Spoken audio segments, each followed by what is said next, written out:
And recommendations of a committee shall be presented to the House in the form of a committee, of a report. Honorable Dr. Prior to the presentation of the report to the House, and the report shall be signed with specific reference to the Appointments Committee 21711 says the committee shall report to Parliament within 3 days after the conclusion of proceedings of the committee when Parliament is sitting.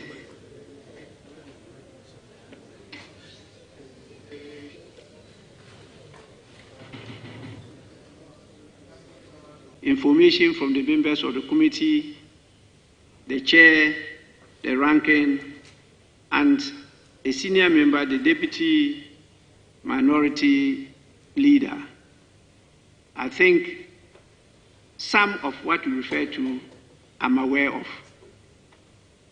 because you even sought my assistance in some of these matters in my conference room and went through them together. We thought we had settled them. Now they are being rehashed. I don't think that is proper. When we are talking about a report of a committee, we are talking about the whole committee.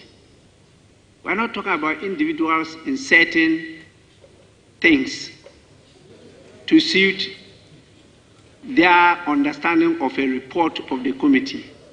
Whatever you have to say, you can say it here on the floor as part of your contributions to the deliberations of the House. I will give you enough time to say it. We cannot expect the report to capture everything. Please, you will not be prevented from saying what you want to say. But when we talk about the report, we are talking about the report capturing the decision of the whole committee. That is what we are looking at. So please, I think the report is properly before the House, and it will be presented, and it will be taken by this House. Members. This reading of bills and some communication from the Minister for the Interior. Item 11, Mr. Speaker.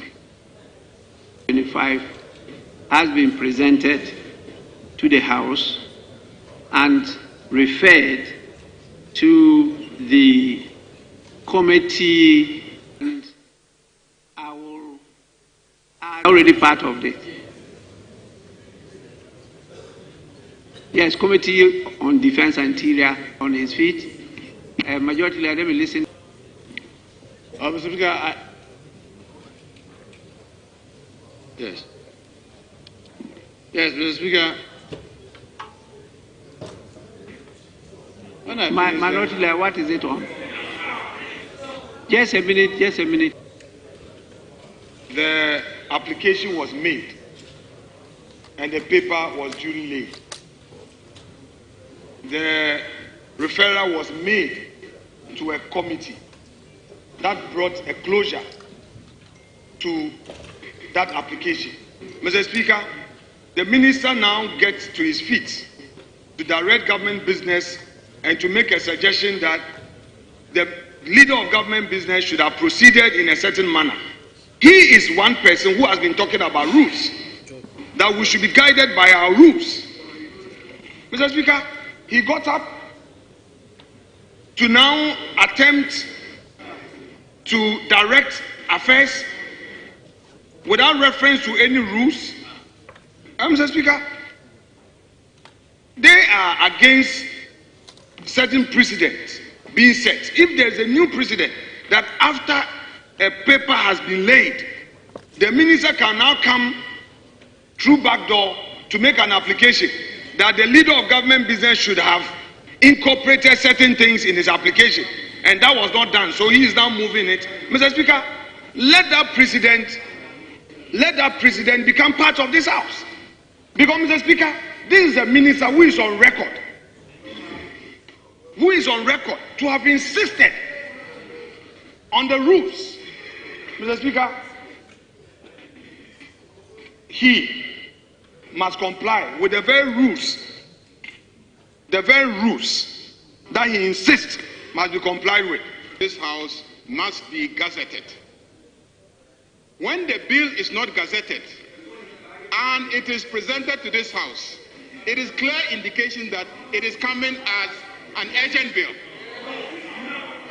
It is. The rules are clear. Mr. Speaker, let me read the standing orders. Let me read the standing orders. 5.9. Presentation of bills and gazette notification.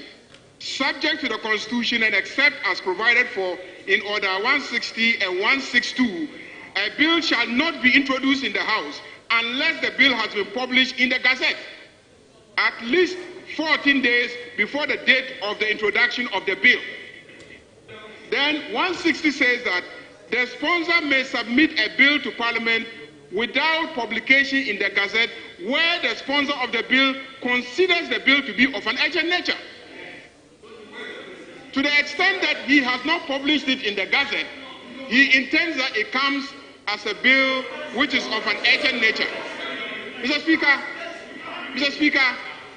Speaker, our rules provide for any person laying a paper after the paper has been laid to then make a statement explaining. And that was what I was expecting, that after he had laid the bill, then he will now mention that it is of an urgent nature because it has not been gazetted. Then we will now refer it to the committee. Mr. Speaker, the reason why, the fact that it has to conclude that by the bill not being gazetted and before us is deemed to be of urgent nature. Mr. Speaker, even if you are presenting a bill under certificate of agency, if you read our standing order 163, Mr. Speaker, it states that where the committee determined that the bill is of urgent nature, the committee shall inform the House. Mr. Speaker, this implies that the committee can determine that the bill is not of urgent nature. The committee can determine that. Mr. Speaker, I don't know. The minister responsible for communication, Mr. Speaker, my point here is that the committee can determine that the bill is not of urgent nature. So for that matter, he cannot conclude for us to attempt reading the minds of the minister responsible for interior. The whole thing has been laid. There was no indication of it is far from what has been stated in very simple and clear language. 1591 says, subject to the Constitution and except as provided for in Orders 160 and 162, a bill shall not be introduced in the House unless the bill has been published in the Gazette at least 14 days before the date of the introduction of the bill. Now, 1591 refers to 160 and 162. 161 says, a sponsor may submit a bill to Parliament without publication in the Gazette, where the sponsor of the bill considers the bill to be of an urgent nature. The Speaker, that's 162, the Speaker shall refer a bill to the appropriate committee for determination of the urgency or otherwise after the presentation and first reading. 3 says, when the committee determines that the bill is of an urgent nature, the committee shall inform the House by a report. Honorable members, there is no requirement in our standing orders for the sponsor of a bill in presenting the bill to tell us anything apart from presenting the bill. When we want the person to tell us something, it is provided for in 163. 163. Particularly 163.3, which says, after the presentation of a bill, a member may ask the sponsor to offer a short explanatory statement on the bill, and the sponsor shall comply. That is the only time the sponsor of a bill is called upon to say something about the bill that he has presented or she has presented. If not, what is required of the sponsor is to come and present the bill as to whether the bill is of urgent nature or not. As though there's a prejudice that is going to be taken by urgency without recourse to the determination of the committee. And here indicates that notwithstanding the provision of Order 1721 of the standing orders, which requires that a bill be passed, has passed through the consideration stage, the third reading thereof cannot be taken until at least 1 sitting day has elapsed. The motion for the third reading of the Public Holidays and Commemorative Days Amendment Bill 2025 be moved today, even ahead of the committee meeting to make the determination, even ahead of the minister. $1 billion from December 2022 and ending December 2026. Elections. All these levels of elections will further divide the party. And because the party is already divided, if you meant it by choosing the leader, those at the bottom have no reason to fight because they will all have to rally behind the leader. That's the logic. I'm not saying I agree with the logic, but that's my understanding of the logic. I've been in this business way before the General Secretary. I'm telling you with all due respect. I was in Sunyani for the election of President Kufuor. The contestants at the time, Malik Alassane Yakubu, J.H. Mensah, J. Kufuor, Nana Akufo-Addo, Kofi Konadu Apreku, Kodua, and co. Big boys in the party. They all respected the will of the Congress that elected President Kufuor because they put in place the right measures and everybody saw the transparency in the process. And they respected the party's choice. My view is that if you don't take care and you purport to rush the process and somebody feels the process was skewed one way or the other because the Electoral College was not reformed to reflect the times, how can you call that person to come and join a campaign wholeheartedly?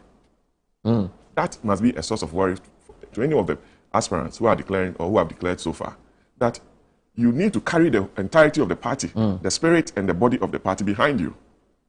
I'll give you one example. When Nana Akufo-Addo beat Alan Kyerematen in 2014, Alan Kyerematen followed Nana Akufo-Addo, President Akufo-Addo, excuse my language, across the country, and was even the one introducing him before he spoke on the campaigns, because he knew the outcome of the elections was fair.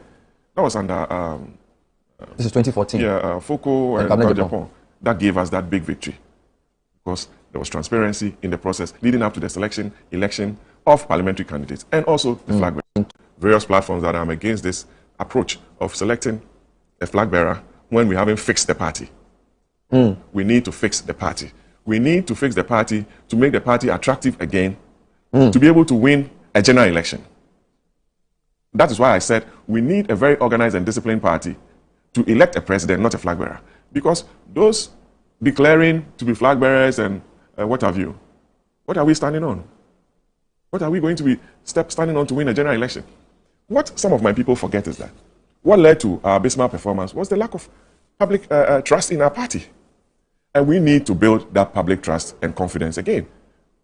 Because it cannot be that you go into an election and produce this result, and all you are interested in is electing a flag bearer. No. Every president has handed over power to someone they contested. Wow. Every president has handed over power to someone they contested. President Rawlings handed over power to Kufuor. They contested in 1996, isn't it? Yes. President Kufuor handed over power to who? Atta Mills. They contested again in 2000 and 2004, isn't it? Yes. And then Atta Mills unfortunately passed away and gave it to John Mahama in terms of he was elected. But the Mills Mahama government handed over power to who? Nana Addo Dankwa Akufo-Addo, whom Mahama had contested. And Nana Akufo-Addo has also handed power to who? To John Mahama, whom he contested. So now, who is John Mahama going to hand over power to?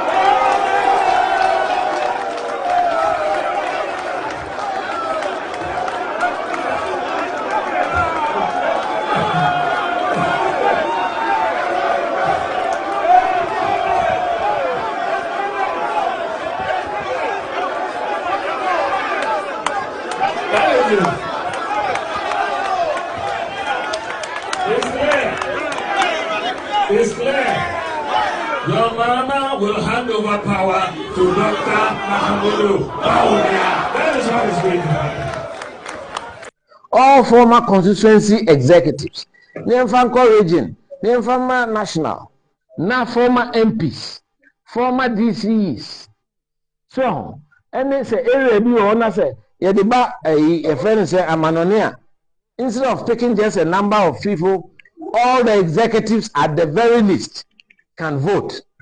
To me, here and I'm doing such a catastrophe, and I'm sending the committee, electoral, my friend saying, National Council. Yes. Now, Mr. Adekan who said, I dare back where her party for no, and it's a super delegates. And Nipano knows Nipani about 800. They said, we will scar. Wait me at about 400. Now, I say a banner. Nti eno so no si benya yenyin free ho na me ka say si etimi bie electoral college nim na adada for because say wo hwe electoral college ye wa say 2022 there me e come back to 2018 omo anya kwan ma join we no omo metu bi yenko 2014 ni yenko 2010 beyond 2010 ni use ward executive ni pa na wu so wu nkwan no tiase dia. If you say, you're man to be. Because I didn't hear me cancer, and me see a young lady be. Now, the mammy, a woman organizer. I checked 96. And Busan said, about to the general. They say the MPP, you know. I'm saying, now, me, mammy, they're no more. And they're quiet, friend. Tina Colani na a payetino. Because politics there, you build it with your core family and then extended family. There's almost a papa bi na omo wafabi e di chairman e wo bodumase na odini sika na ho odini bibia ya adwuma na nne ye kwa ye mfre no ye fa na nya hwe ya ufu se ne mane na yire na se me ko kuma se me frɛ old chairman bi so mo na me no mo nyi nkomo na mu se o madu ba ko frɛ me se o yes already no me se o mane nko no MPP na se ne yire kwa so o ma ho kwa ne ma na be den. Until until I'm a cast say to me take this step no. Near say one munyam. Near catch them say we are giving them a voting right. Everybody. And no a bed Kenya pete no on its own. Anna, I dear me who me be a general secretary kakre. Me be inherited about 7 constituencies. Bia. Oh, they're not trouble or papa me am chrome such a for. Too free, Mampong, Bajabing, just so if you just grant a hoju kaka, Aguna, any a Manciano, or no more touch and change the MPC. So MP way free or back, electoral college, no UBF, no the other ship. Okay, just what I say, John Kuma Abbey. Your friend is saying, I do him in Crawford. Of course, I do him in Crawford. So I do him in Swabby or say, I do him Crawford. Like I said, Nipe P. Tiabontia, Omudi Yawo. What is the difference between the ordinary thief and a political thief? Number one, The ordinary thief steals your money, your bag, your watch, and your jewelry, isn't it? But the political thief steals your future, your career, your education, your health, and your business. Number 2, the hilarious part is that the ordinary thief will choose whom to rob. But you are the one who choose the political thief to rob you. Because we choose them. We vote them. We blindly say we are not blind. Who is deceiving who? The ridiculous part of the whole issue is that we will fight to defend and protect our belongings from the ordinary thief. Is it not? But we fight each other to defend and protect the political thief. Is that not what we do? Thugs will be fighting themselves to protect those that are stealing our career, stealing our joy, stealing our health, stealing our success. What a shame. Government is broke, government is broke. But people are spending billions to go inside the government that is broke. Have you ever seen a minister who resigned because government is broke before? Government has no money. Have you ever seen a governor who said, ladies and gentlemen, when I was elected, I thought the government had money. Now I discover government has no money, I resign. Have you ever seen it? Government has no money, but they are bringing money out at election time. Where is that money coming from? So they are lying. What is happening is that there are 2 types of wicked people in government. Type 1, they eat current money. Any money they find in government, they will eat it. They are wicked about that one. There is type 2. Type 2, they eat current money and future money. They will say, my term will end next year. When I leave, how will I eat money? Let me borrow money now and borrow money of the future and eat it now.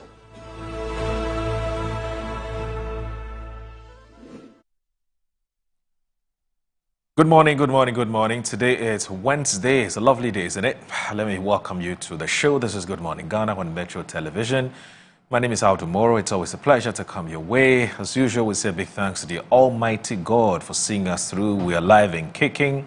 We're hale and hearty. And we're back again to join the big conversation that's happening in our dear country, Ghana. I'll go straight ahead and look at what the newspapers are reporting on their various front pages. So Daily Graphic is what I would always start with, isn't it? Africa needs more internal trade, Kins Miswati espouses at Ghana visit. Parliament approves President's 7 nominees to Supreme Court. Italy converts 70% Ghana debt to grants. NPP's flag bearer election timeline sparks controversy. Aikwe Otu weighs in. The Ghanaian Times. NIA workers lay down tools over operational support allowance. Ken Miswati III begins historic visit to Ghana. Increasing infertility rate in developing countries worrying. And Dr. Hiaji. 70,000 Ghanaian migrants use illegal pathways to greener pastures in 2023, a Labour minister. Daily Guide. Remove COP retired Kofi Boache from Police Council. President Moderator fortifies Brande Champong. NPP flag bearer race. Kumasi traders endorse fresh phase. Educhum. 3 students killed in Windeba Road crash. Uh-oh, this is terrible. Eswatini, Ghana strengthening ties. The Insight. Illegal miners flee at Lands Ministry Task Force crackdown on Galamsey in Eastern Region. And then there's also resist the urge to dismantle wheels of progress under my leadership. Albert Jumfor urges media practitioners, and this is all about the GJA elections. Family Health University to explore all technologies, or AI technologies in a medical education. Edmond Chase slams Africa World Airlines, local careers over poor customer service. War on Iran, the U.S. quest for regime change and unipolar hegemony. The Herald. Kevin Oche and partners run from $94 million fraud accusation as Swiss firm petitions Yoko. Springfield denies claims. OSP detains 2 ex-GRA gurus over SML deal. Police investigates Kaswa mystery death after fire service help. Alima Mahama defends fake website extortion and bribery at Ghana's embassy in America. Minority demands reinstatement of injury time BOG staff. The Informer. Stay off OSP SML investigations, Jampo cautioned. Bank robbery syndicate, police grabbed 6 in Kumasi on a manhunt for fugitive leader. Baumia's public image asset for NPP, political scientist. Presidential ambition humbles Kenya Japan, vows not to go ballistic again. Resist the urge to dismantle progress. June 4. The Inquisitor, OSP detains 2 ex-GRA gurus. Galamsey Task Force in nationwide operation. Ghana now hosts over 100 Chinese-owned manufacturing firms. Julius Deborah. Edmond Che takes on Africa World Others. The Daily Statesman. The 3 pillars of Brandy Champon for Ghana's transformation. NIA workers on strike over delayed Alawa. NPP goes tough on discipline, summons flag bearer aspirants. COVID-19 resurgence at University of Ghana. It's actually everywhere. It's not just University of Ghana. Legon. The Metro Lens, Achim Adedientem Chief, constructs 1.2-kilometer road, calls for government support. Bafo Ose Akoto blocked from carrying himself as Kwaumanihene. Promasido supports NHIA market Deba.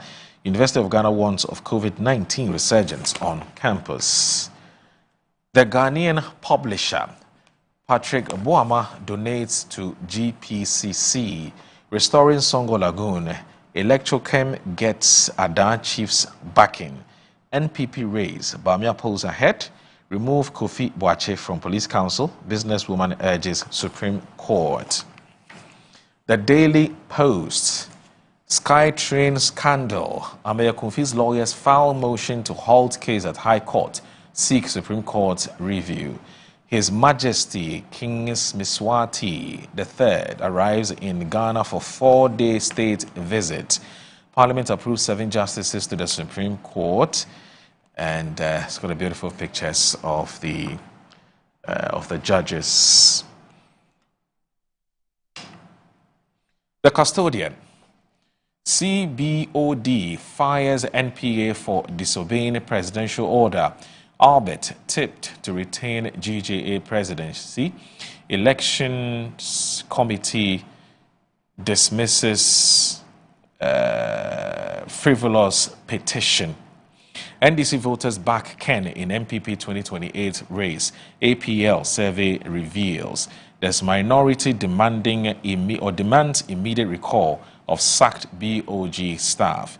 NRA staff on strike over unpaid allowances. The Accra Times, World Bank UK support Parliament to build capacity of MPs. NPA boards allay fears. The Sayariga Hapenyo marking Lord WB UK facility. Business and Financial Times. Sam George to receive Digital Leader of the Year award. The Chief of Staff woos Chinese investments to boost local manufacturing. Amenfiman Rural Bank shareholders pat directors on the back. Shareholders get 42% returns on investment. Board issues 100% bonus shares to existing shareholders. Incorporating secular practices could spur GDP growth by 1.9%, create 60,000 jobs by 2030. There's also time for plastic producers to bear cost of waste collection, Environment Minister. And the Stekbe launches book on VAT journey and lessons for Africa. And it's happening today. Johnny Walker planned 6,500 trees for life in Chipa Forest Reserve. So these are the front page stories of the various newspapers we received this morning. Please stay with us. This is Good Morning Ghana.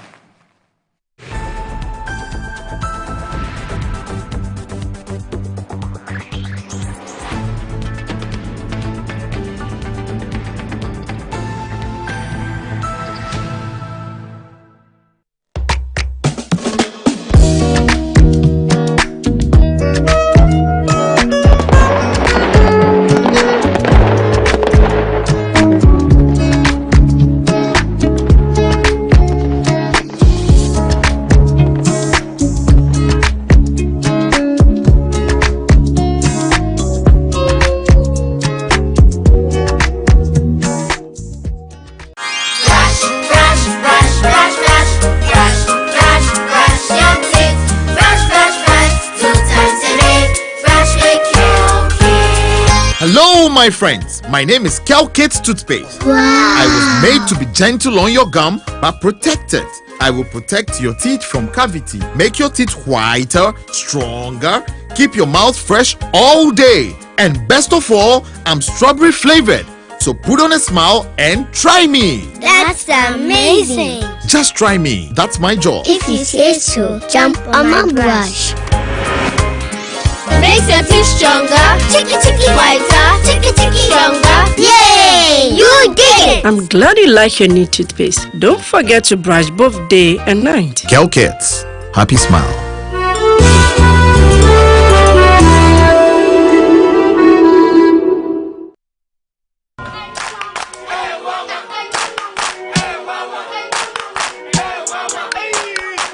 Cratchy, unemu bua unkoisha Dr. Ban uye denwa. Oh, Mr. Yamfan come and me buru ah. Mami do buru. Don't ni atele be ko. Bra, mumi Yamfan ko Dr. Ban ho. Dr. Ban oya de. Bra, se ba no mpemu adwuma sasabro slow Dr. Ban oye. Hey, say me kona meka. Oh, no mpemu nimdi ono na ye expect nya zanfo no. O akra any Kumasi no mpemu expect yen kan kire.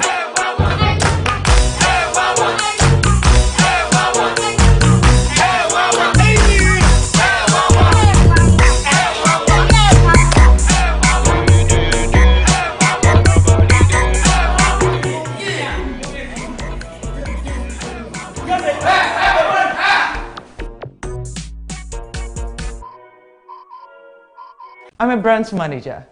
Of course, I accept only quality and affordable printed souvenirs for my promotional campaigns. I'm the head of academic affairs of a very important institution in Ghana. Of course, we only deal with quality, reliable printing companies for our institution's printing materials. I'm talking about appointed time printing. Appointed Time Printings. We take pride in our extensive print scope that transform your ideas into captivating visual masterpieces. We delve into the core objectives and vision of each print project. Precision printing is at the heart of our printing process as we meet your tight deadlines. Our rigorous inspection, color verification, and overall printing excellence are assured. 20 years of printing excellence. It's always a pleasure working with you to create a vibrant, dazzling printing experience that gives you a masterpiece. Appointed Time Printing, your world of quality and affordable printing. Sometimes the unexpected happens and the hero falls down in his own story. But he needs not stay down for long. Cosmopolitan Health Insurance is your trusted health partner. Whether an individual building a business, with Cosmopolitan Health Insurance, your medical care is our concern. For the best health insurance solutions for corporate institutions, groups and associations, families and individuals, choose Cosmopolitan Health Insurance from our over 700 accredited health service providers nationwide. Call us on 0302 540 668 or 0501 678 547 for all your health insurance solutions. Cosmopolitan Health Insurance, your medical care is our concern. Yes, next. Hey, Nadia Benson, Me didn't tum. Mr. Femi Kalika, just call me cockroach. Now, Mr. Femi once now. Hey, that's you. Improve. Yeah. Captain was key to double the action.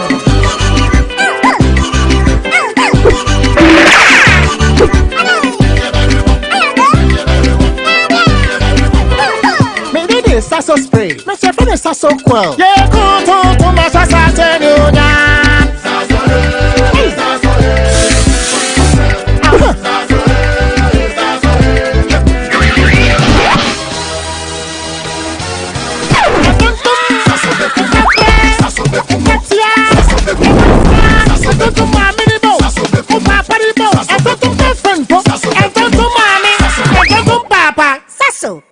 Tum preko.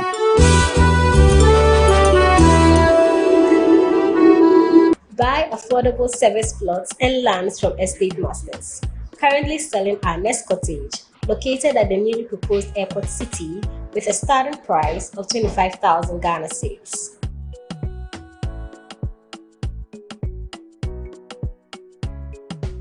We also have Palm Hills, located at Panfukro in the Bomwa East District, also with a starting price of 15,000 Ghana cedis.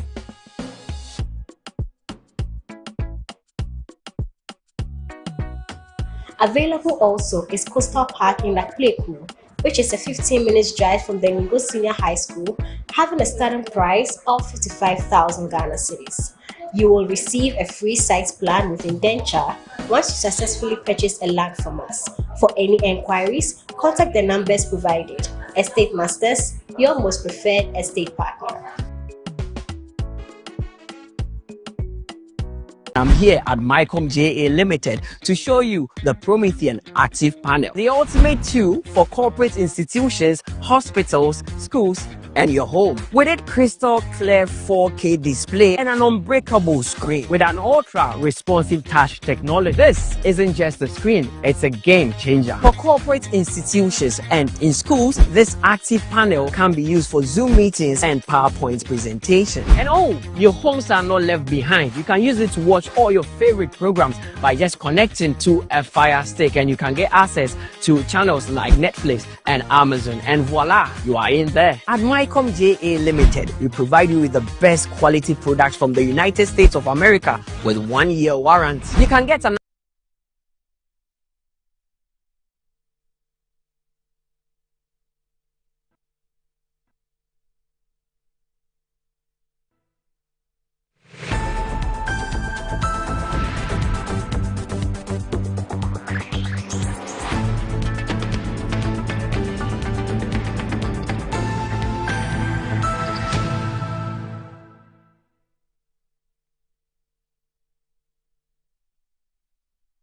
You're live at Good Morning Ghana on Metro Television. My name is Audu Moro. This show, remember, is also live on 94.1 on your radio dial. Again, I need to remind you that it doesn't have a name. So just put your dial on 94.1 and you can watch the show. Sorry, you can listen and monitor keenly what we talk about here on Good Morning Ghana. So joining me this morning for, as always, what promises to be a very, very, well, thought-provoking conversation is the man who is a medical doctor. At some point, he was the medical director, or in fact, he was the head of the Greater Accra Regional Hospital, and he is now the Member of Parliament for the people of Garu. I'm talking about Dr. Thomas Winsome Anaba. He's my guest on Good Morning Ghana. He also shortly will be joined by a member of the MPP's communications team, Eric Chum, who will also be joining us shortly. But Doc, good morning. It's good to see you. Yeah. I hope you're doing very well. Good morning to you, and good morning to your team here, and good morning to Ghanaians, especially the good people of Garu, who send me to Parliament. I send greetings to you from Accra and from Metro TV for hosting me regularly. At least to contribute my little quota to nation development. Just to tell the good people of Garu, we are all praying with you that the rains come, because we are virtually entering July, and so far the rains have stopped. They started in May, but they have stopped. Those who cultivated their crops, they are dying, they are drying up, meaning that if it rains, they have to sow again. That would be a loss. And also we hope that the good Lord would open the showers from heavens to let some water pour, so that our farmers, at least, because 80% of people living in the Garu constituency do farming to live. So that at least some rains would come and they'll be able to cultivate something. But if the rain comes, it means we advise that people should rather cultivate crops that would yield within 2-3 months, because if it starts raining in July, August, September, after September, virtually the rains begin to stop. So I would advise that they should prepare in whatever way they can, and I hope the Lord will bring the rains for us to try to cultivate something to feed ourselves the coming year. So this is very sad for us. Whilst other places are getting inundated with rain and floods and then the rest, we are rather getting drought. I think the climate change is actually hitting us.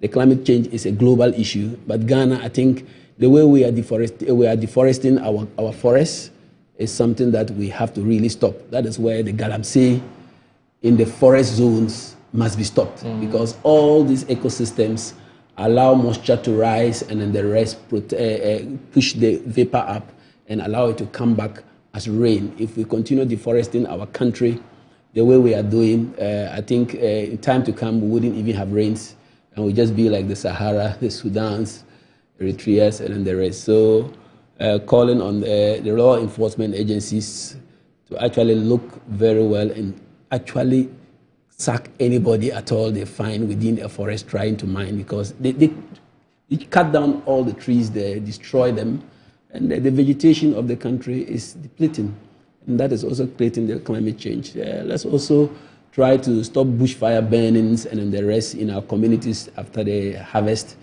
In that way, I think we'll also allow the small vegetation that is around the few trees that we have there to exist, and that would cause the rains to also fall when the time arrives for the rainy season. So to me, it's a worrying issue, a worrying trend that we are in ending of June and there are no rains in the northern sector, especially the Garu, Boku, Nduri, Bunkurugu, and Co all going, there are no rains. And the crops that they sowed. What typically are the rainy seasons in that part of town? It normally starts. The period. Yeah, early May.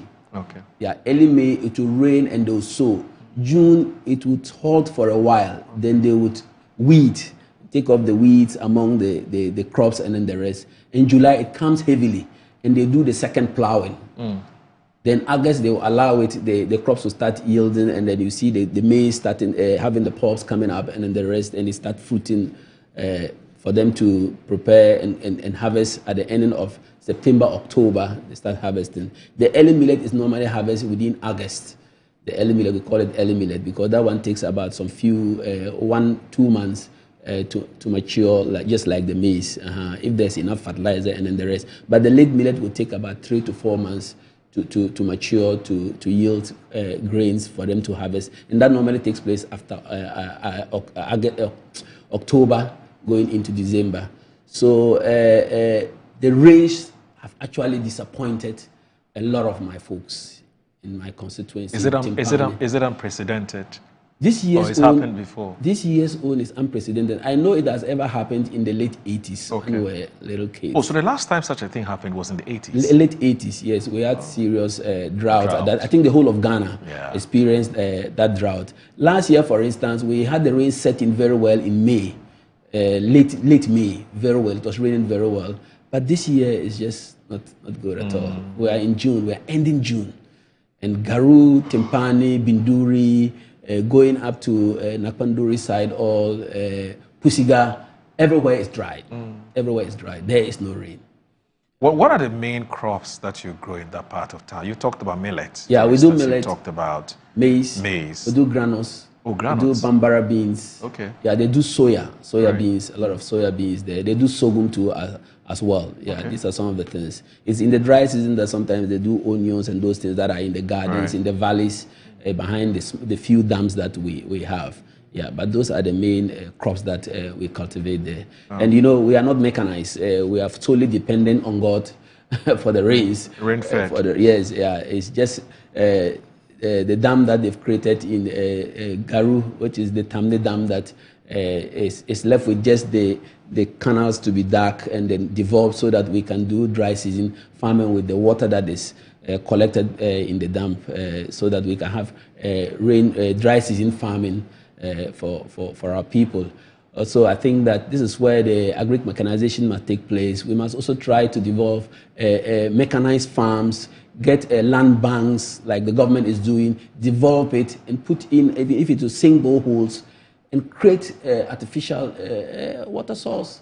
Instead of just waiting for the rains to fall. I think Ghana is getting to that point with this environmental degradation that we are causing and bringing in the climate change to our doorsteps. Then we need to find another mechanism whereby we can get water to cultivate our crops, not solely dependent on the rains.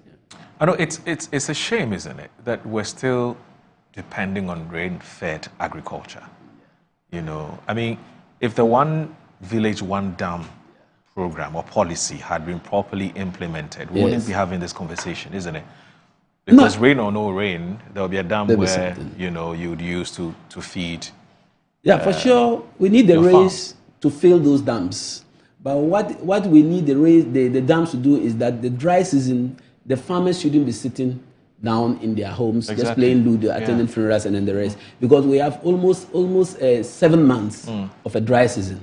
It means that they only work for 5 months in a year, and in 7 months, they sit at their homes doing nothing. It is said that the devil finds job for the idle hands. So if we have the dams, if actually the one village, one dam was properly executed, and the dams not eroded away, I think during the dry season, we could have been doing something for a survival. Thankfully, I think this government has promised to develop dams in various communities where it is feasible so that they can provide water for dry season farming. It's not to say that one village, one dam. If the village doesn't got a good valley for a dam, we don't go and do anything there, creating the impression that we are digging a dam, and at the end, there's no water there. Just the Tamale Dam, which was constructed by His Excellency John Dramani Mahama before he left office in 2017. That one alone can swallow about 50 of the dams that the NPP government started developing. The water there is huge. They were just to complete the canals at the back and develop the land behind it for proper intensive agriculture to take place during the dry season and the rainy season. But that was left undeveloped. Thankfully, His Excellency has promised to develop that the backside of the dam where the water will be flowing for farmers to get water to develop, and the youth in Garu, Timpani, Binduri, at least who want to go into farming would have the opportunity to go into farming during the dry season. At least do some gardening. At least when he came for campaign, he went there and a group of people who are cultivating, carrots and onions, gave him a gift of carrots and onions. And you could see the sizes, huge, huge ones. If we're able to develop the land behind the Tamale Dam, I bet you we would reduce the amount of tomatoes we are importing from Burkina. We reduce the amount of carrots we are importing from, and we will reduce the amount of cabbage and the vegetables that we are importing from Burkina. Burkina, that is even worse hit by climate change, is able to produce vegetables for we in Ghana. It's very shameful. Very, very shameful that we have to be struggling with trucks and trucks going to Burkina to bring vegetables into Ghana, to Accra, to come and feed Ghanaians. When we have a better land, when we have better rainfalls than them, even though this year is not good for us, but I think we still have a better rainfall pattern than them, and we could even do better and rather send them vegetables. But it is the other way around. So I think that the dams would be a welcoming news if the current government, my NDC government, is able to execute the project of developing dams in very strategic places in the district so that farming will take place all year round instead of just concentrating on the 5 months mercy rainfall from God. We rather develop places to store our water. I believe this is the Akosombo Dam. Yeah, this is the Akosombo Dam. Yeah, yes, this is the Akosombo Dam. Yes. Is the Tamale Dam this big? It's big. It's very huge. It's not as big as the Akosombo, but compared to any other dam, I think in the whole of Upper East, it is comparable to the Tono irrigation project. Yes, it's very huge. Wow. It covers, it serves both, it serves Boku, serves Binduri, serves Garo, and will serve Binduri because it's very huge. Wow. It's very huge. And the land mass behind it is very large that we can do a lot of farming and engage not less than 15,000 people if actually they develop it very well. Yes, that is the projection that we have. Yeah. What's this? It's just escaping. What's this other dam in the Upper East region that we've been? Is that a Tono irrigation or Pualugu? Pualugu, yes. Yeah, Pualugu Dam was also coming to help at least improve irrigation, especially in Northeast, because the dike is virtually at the boundary between Upper East and Northeast. So the people in Northeast would have even benefited from it. That is why, to me, it is surprising that the former vice president did not develop that dam because it was coming to help his people. Well, at least we in Upper East would have enjoyed the waters by also using, let me say, water pumps to pull the water to our farms and then the rest, and also do fishing within it, and also improve the vegetation around the area. But we know how much was spent in just cutting the salt. 12 million, almost $12 million. $12 million. The dam that is in Garu, look, I don't think they spend that amount. But we have a very huge dam that if they go and zoom it and you see, you think that it is a small brother of Akosombo. It's very big. They were just left with devolving the back. With that 12 million they spent in Pualogo, if the MPP government has spent that money in the Tamne irrigation to devolve the land behind it, like today, more than 15,000 people would have had jobs. And perhaps would have cut importation of vegetables from Burkina. Instead, what did they do? Almost $12 million to go and cut salt, and we can't even find a heap of soil simulating a dike they are developing. Very, very, very, very pathetic. So I think we need to encourage government to develop at least dams in all the savannah area regions, like the savannah region, northeast region, northern region, upper east, upper west, so that at least during the dry season, if not all the youth who like agriculture, some of them can engage themselves into some vegetable production that will save Ghana at least some money from importing all these vegetables. Yeah. Wow. Anyway, we can only hope for the best. Now, you know, I am only concerned about what sort of impact this would have on our food basket. You know, I mean, if the trend continues and the rains don't come, we don't have dams to feed the farms and so on. I mean, if it continues and nothing happens and the rains don't come, what is going to happen to our food basket? We pray it doesn't happen. Because if it really happens, the government will have serious challenge. We'll struggle, eh? Because we have to import food and we have to help the people. Because those living there, in my constituency and the surrounding constituencies, we don't have any business that we can do to get money to import food, to even buy the food. Yeah. What work do? They only farm. They don't have savings in bank. They don't have any business that would let them get money to feed. The only thing they can do is to go to their farm, till it during the rainy season, get the food, store it, and use it during the dry season. And even rear their cattle, then their animals, so that they can get food to eat. Sell the animals to buy some ingredients, and then the rest to be able to eat. If the rain doesn't come, it means that all their businesses have been collapsed. All their businesses have been collapsed. It's just like collapsing the banks. It collapsed all their businesses. And what will they do? They'll only have to rely on government for survival. So we have to pray that it doesn't happen. We have to hope that the Almighty God will listen and then at least open the showers in heaven so that some water will fall onto the soils of the Upper East, Garu, Binduri, and then the rest. So it's a serious problem. Right. We are a praying country. So we'll continue to pray. That is true. Yeah, it has become part and parcel of us that at least any statement we make, instead of professing some policy, we rather pray. And it's part and parcel of us. Prayers too helps. You know, God loves, Almighty. God loves us more than everybody. Too much. Yes, I think He loves us too much. He loves us more. He's giving us all the needed resources on the soil, and giving us the needed human resource, and giving us the needed intelligence to run this country very well. Just that sometimes we use our intelligence very wrongfully. Instead of doing good for the people, we rather use it at least for our own personal benefits. You're being very diplomatic this morning. We use it to steal. Exactly. We use it to steal because if we have developed what we call a digital system in the country to help run the country, reduce corruption, and then the rest, we have gone behind it again intelligently. And seen intelligently to go, and then you rather use the technique, the intelligence we have to input names, to siphon over 500 million Ghana cedis. That could have gone to develop the Tamne irrigation project. That could have gone to pay national service workers, people for years. And we siphon all that using our intelligence. We use that intelligence to borrow money. Just because we want to get commission of it to enrich our families and then the rest. That is what we are doing. We have to use our intelligence, use the rich soil, the very rich soil that we have with the gold and then the rest. Instead of us using the gold for the benefit of us, some few people have devised ways doing galamsey, smuggling the gold and then the rest to other countries. Because remember, it was reported that Ghana had more gold in Saudi, Dubai, reserves in Dubai, than what is reported, than what we get as our taxes and our royalties from those gold mining. So how come it means that some people are using their intelligence very well? So that's why I say God has given us a very rich soil, has given us intelligence, but we're not using it to the benefit of everybody.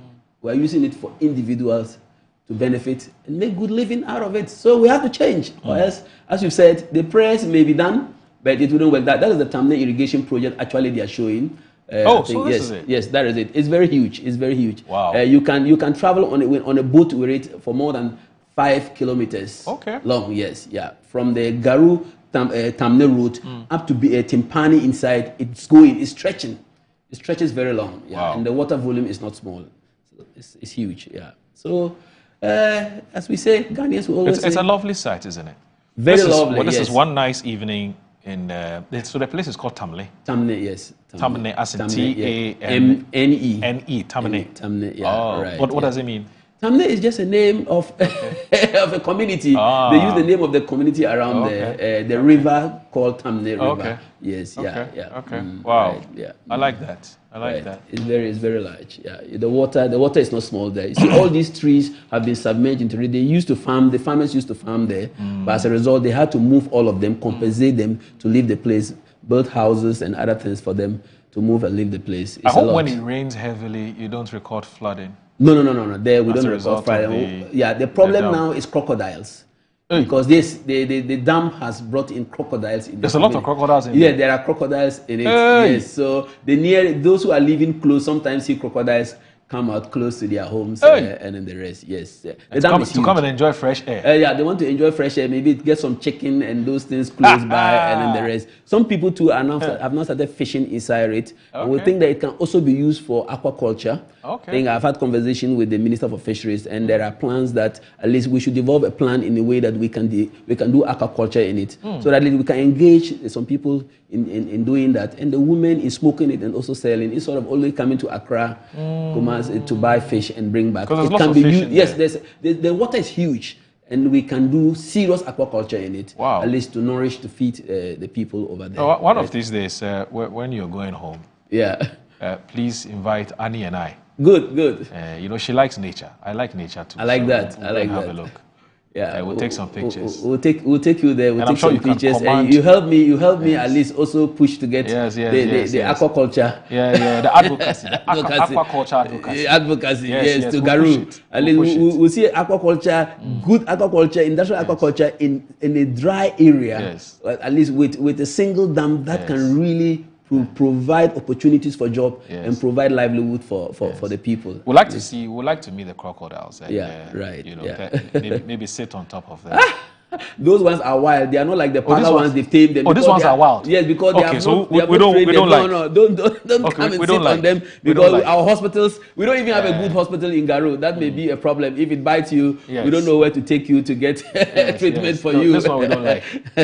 We have to struggle to get. If we get the hospital, I remember many years ago I watched a movie called Alligator. Alligator, okay. I don't know if I watched it. So when I saw this, it reminded me of that movie. Right. So if we get the hospital done, completed, if we go there, at least Annie, is this Tamale? Oh, this one we somewhere. No, it happens in people's houses. Actually, they get to, they come out of the water. People's houses. Yes, sometimes they come to people's houses. Hey! Yes, when they're looking for food they don't get, they know where the chickens, the small chickens and the rest, they smell them in the night. Yes, they try to come close to those who are living very close. And they are looking for fowls. They are looking for fowls. Yes. To devour. To devour, exactly. That's what they feed on, right? Right. Good. Yeah. We'll pay a visit to Yeah. Anyway, Doc, you are a medical practitioner and you've always been in the health advocacy space for many years. In fact, you even had an NGO. Yeah. And back in the day, you were engaging the media, from time to time, depending on what issues were playing out. Yeah. Now, in 2019, I believe, COVID hit, isn't it? 2020. It was 2020, sorry. Yes. COVID hit, and we were all over the place. Because of the devastating effect of COVID. It was a clear and present danger, and government needed to do something about it. Now, we're told in some of the newspapers that it appears that this deadly virus has resurged, is back again, is on the front, and we're told is on our various campuses. It started from the University of Ghana, Legon. And today's Statesman has reported it. and I think 2 or 3 other newspapers or so. Now, it's a Newsdesk report by today's Daily Statesman. It says that the University of Ghana Health Services Directorate has issued a public alert over a recent resurgence of COVID-19 on its campuses, urging students, staff, and visitors to exercise caution amid reports of both suspected and confirmed cases within the university community. In a public notice dated June 23rd, 2025, the Health Services Directorate warned of an uptick in cases and outlined a series of preventative measures aimed at curbing a potential outbreak. Now, these include the wearing of face masks, and in enclosed or crowded spaces, regular hand washing or use of alcohol-based, sanitizers, maintaining a physical distance of at least 1 meter, and ensuring proper ventilation in offices and in lecture halls. Now, the Directorate also advised individuals to avoid large gatherings where possible and to remain at home, and if they experience flu-like symptoms, stressing the importance of early medical intervention. Now, the Health Services Directorate has reactivated its COVID-19 response protocols, including screening and triage, as you doctors say, at our health facilities. The statement read, "We're closely monitoring the situation and will provide regular updates. The notice comes as health officials worldwide continue to track new variants of virus, with institutions and government urged to remain vigilant and avoid complacency." And it says authorities are encouraging members of the university community to cooperate with health personnel and adhere strictly to all safety protocols in a collective effort to protect protect public health. Anyone experiencing symptoms or seeking more information is advised to contact University Hospital at Legon, the statement added. So COVID is back. Doc, what do we do? Yeah, COVID is back. In fact, before you even go ahead, this morning when I came, I was talking to one of our technical, staff, and she was telling me, she said, look, it's not just University of Ghana, Legon, and that it looks like it's everywhere, and that she personally knows a lot of people who are complaining about similar symptoms. In fact, she's put on a nose mask herself because she wants to live long, which is understandable. Right. So it appears that it's not something which is just restricted to the campuses. It's spreading. Right. So COVID back, we suffered it. At least it hit the economy very hard, if I can recollect, and even up till now, we are still suffering the consequences of COVID and the way the country was managed during the COVID era. The good thing is that we know of the symptoms, we know what it can do, and the good thing is that we also know how to prevent it from spreading. I think if you want to sit here and mention the symptoms, there are many. They are just like a common flu. Sometimes it starts like a common flu to a point that sometimes it can cause you to have breathlessness, finding it difficult to breathe. It can even cause you to faint. It can cause you to die. So I would say that just like the university medical service have called, every Ghanaian should take precautions from now. Start wearing nose masks if you think you have it. Especially places that you go and there's concentration of people. If you have your nose mask, take it along. Take your hand sanitizer along. Let's also call for people to show their ID cards for whether they are vaccinated with COVID or not, especially in residential areas, schools that have residential facilities. All students should provide their COVID vaccine cards. Those that have not vaccinated, let's get them vaccinated. The Ghana Health Service and the Ministry of Health should look out to analyze to see whether there is a need to do another round of vaccination for people in areas that have a lot of congestion, so that at least those who didn't get the vaccines would have the opportunity to get it. And those who even have, if it is that they didn't get the second dose or the third dose, if they can help them get it, we will minimize the side effect. The disease, for instance, I tell you, would never go 100% completely. It cannot be eradicated for now. So what we need to do is to take preventive measures. All those who haven't gotten the vaccine should get it. And those who are going to, like you are going to a market, a supermarket, and then the rest, try to get your nose mask with you. Because the more many people are getting it, the higher the possibility for you to contract it again, whether you are vaccinated or not. But the good thing is that all those who are vaccinated, from records that we have, all those who have had the vaccine very well, do not develop very serious symptoms. They can have it in them, but the symptoms will be very mild, just like a common cold, just like a cough, just like a little sore throat. But those that haven't gotten the vaccine, they may develop serious consequences and then have serious challenges, and we have to rush to hospitals and then the rest. So I would advise Ghanaians to pay attention to this information that is coming out that COVID is back. COVID is back. It shouldn't be a panic. It should be an information that you should take precautions to avoid contracting it. Those who haven't vaccinated, please, Ghana Health Service, Ministry of Health can work modalities to make the vaccine available for them to go get vaccinated. That is what I would say for now. But I don't really have serious, I'm not panicking because we have done a lot of preventive, taken a lot of precautions by rolling out the vaccine in Ghana when the pandemic broke out. And I think that alone would help minimize the effect of the resurgence of the disease again. But we shouldn't take it for granted. Let's still take the measures that is required to prevent the spread. Nose mask, hand sanitizer, social distancing where possible. And in that way, we'll be able to curtail the spread very, very fast. Are we ever going to have a situation where there will be a lockdown?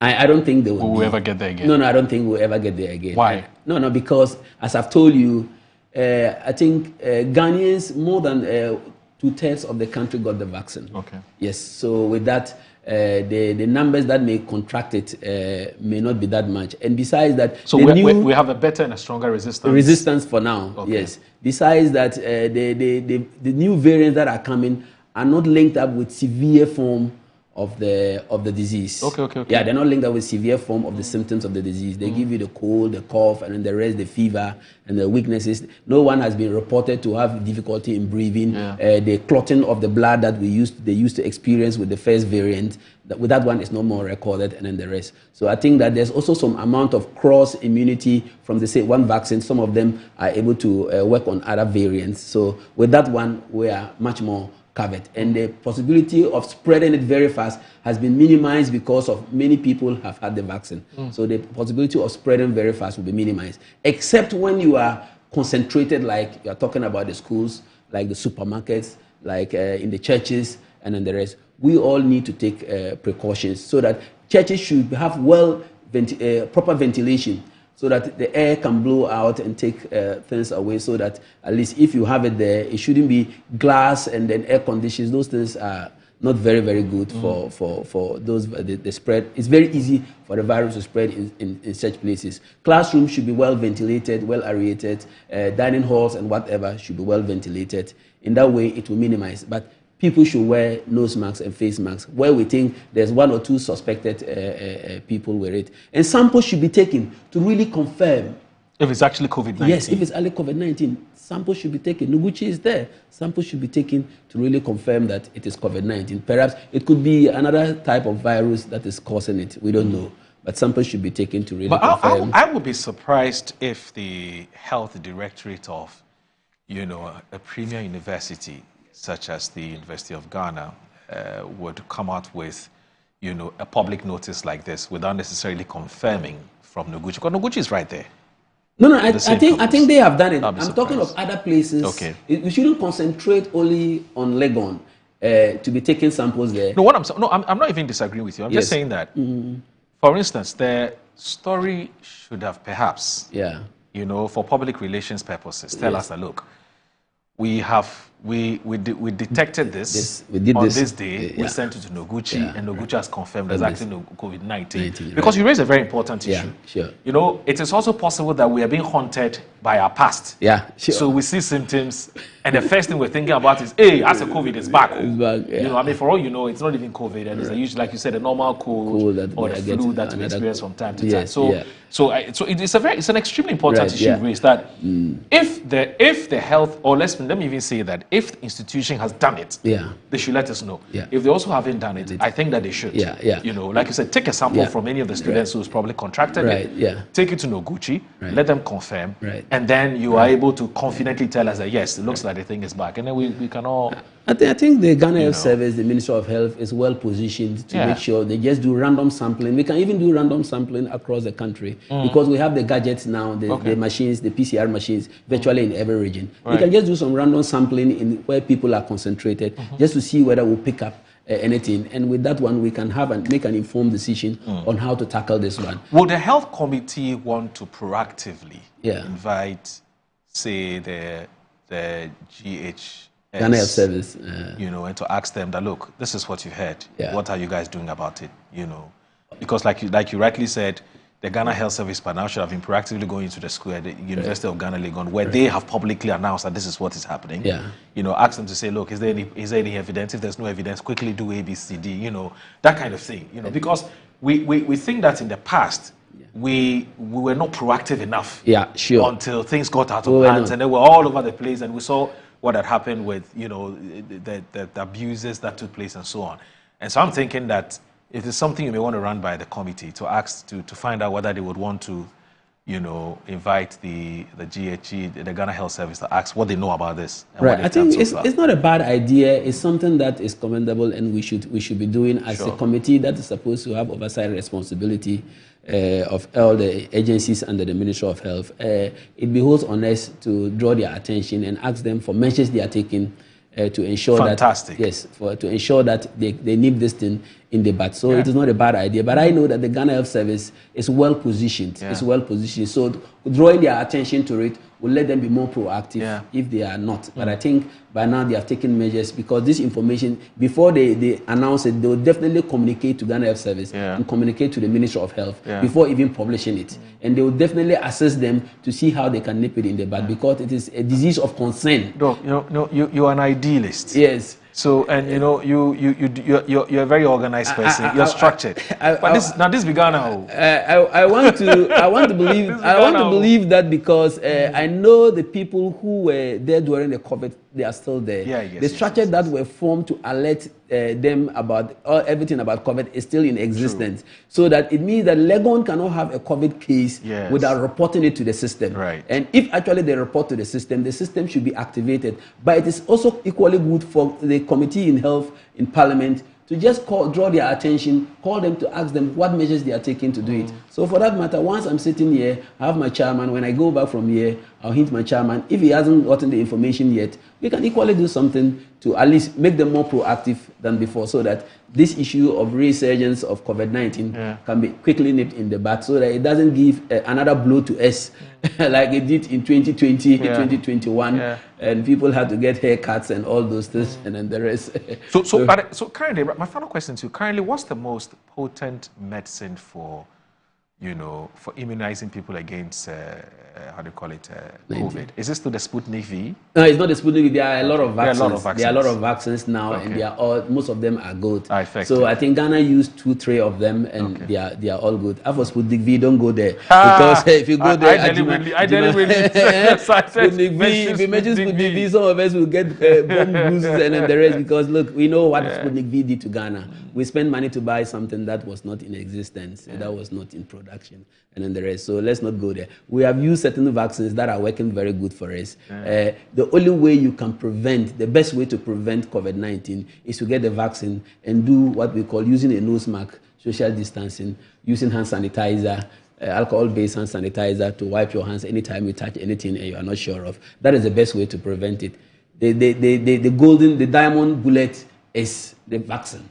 And we have it in the world now. So let's make good use of it. And it's not supposed to be free, isn't it? Yeah, it's supposed to be free. Thank God we now have a vaccine institute in Ghana, headed by Dr. Soji, who is very, very versatile, very, very energetic young doctor. I think with this, at least they will be able to manage to get enough of the vaccine around within the country, so that if it is rising and we have to vaccinate some groups of people, identified groups of people, then we have to do it very quickly. So, Sputnik V, I don't know whether that money we've even gotten it back yet, because we go and buy something that was not in existence, and we come to Parliament and we try to defend it and all that. Hey, Ghana has had serious problems. Ghana has had a government that really did not make any effort to fight malfeasance and corruptions. That's why we lost a lot. How can you use COVID, a sickness, to make wealth? As you know, they budgeted 12-point-something billion for COVID recovery. But we ended up getting almost 20-something billion. Monies were distributed to party people for campaigns and then the rest. Look, insurance, even insurance for health workers for dealing in COVID were not given to some of them. Whilst people were sitting in their offices communicating in Okojo Opon Nkrumah's office, were getting allowances for risk, for exposure. Can you imagine this? And insult. We were just misusing COVID money. We go and rent buildings who are incomplete to quarantine people. COVID really did a lot of harm to us. I don't think this will be a way we'll manage any epidemic in Ghana again. We've learned lessons from COVID-19 mismanagement. And I know very well that His Excellency and the current NDC government will not manage any unforeseen epidemic the way, or pandemic, the way the NPP government under Nana Akufo-Addo and his finance minister, who has had a very successful robotic prostatectomy, very successful. And I'm always happy it was successful because I know he'll come back and answer questions. You need time to recover, please. Recover? You need time. See, robotic surgeries, when you finish, even the same day you can go home. The only reason why I gave him 3 months was to see whether if he needs chemotherapy in addition or radiotherapy so that he can have it. And if you start getting the chemotherapy or radiotherapy, you have some 2-3 months of halt. When you do the chemotherapy this month, you can have 1, 2, 3 months to go home and rest and come back for another round. So during that space, we can hire a private jet and give him some luxury to come home.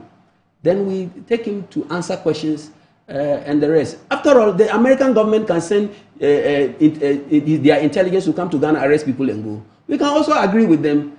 You do, I do. So also allow us to come, take him, bring him, let him come and answer the questions. All these Sputnik V monies, all these COVID monies, all these haircut monies, all these Tamle monies, all the monies that we know that has been expended due because of him. Abrogating contracts that will help stabilize electricity in the country and causing us financial loss and the rest. All of them, you come and answer them so that we get our money back. If he can exonerate himself, fine. But he should come home. So when you go back to the previous government and the way they handled our situation, especially health. Health gave us money during COVID. A lot. COVID gave us money during the pandemic. But monies were seriously misused. Instead of them using it to build the hospitals. You remember the health minister had his rest in Legon when he said he was resting, instead of saying he had COVID, because they themselves abused the protocols. You mean Kwekwaji? Yes, they had meetings during COVID where they were not supposed to hold meetings. Some people lost their jobs in Britain because they held unauthorized meetings without nose masks and then the rest, and they lost their positions. But Ghana, we defended them. And they rather spread it. If you even want to look at the way COVID got into Ghana, you know that it's our own president who went and brought it. When everybody was closing their boundaries, he traveled to Netherlands, remember, and came with one ambassador. It was the first case in Ghana, in the same flight. You see? So you can even see that as if they cooked the whole thing to reap benefits of it. As if they cooked the whole thing to reap benefits. When they're asking for close down, they rather try to do some small skirmishes of close downs and then the rest, causing problems for Ghanaians, for the whole thing to be spread. So to me, COVID rather gave NPP money and denied Ghanaians life.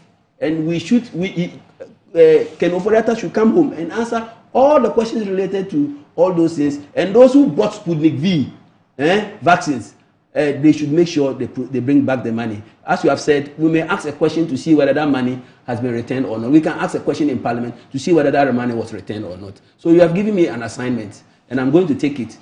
May put a question in Parliament to see whether that money from the Sputnik V has been returned to Ghana, into which coffers, so that we really understand how they use the money. I don't have any. So it's important because I don't have any information on what the we don't have information. We're also told that bodies have done so far about that particular issue. We're only told that they were to refund the money, so we want to know whether the money was actually refunded. Okay. Yeah. Is it by the NIB or by the whoever they asked to refund? Parliament knew the one they gave the instructions to refund. So when we ask the question, actually they'll summon the minister and they'll trace and see whether it has been refunded. To me, anything that is health, health should be even if there will be corruption. Let me just say it, even if there will be corruption, it shouldn't be in health, it shouldn't be in education. The reason is that health, you don't buy sickness. It comes unexpected. Yeah. Even when you are not prepared. That's why we put the national health insurance to cushion those who don't have money to pay for health. Yeah. So no one should try to benefit from health. Education. Education, everybody must be educated, whether you like it or not. Whether you are rich or poor, you must get educated.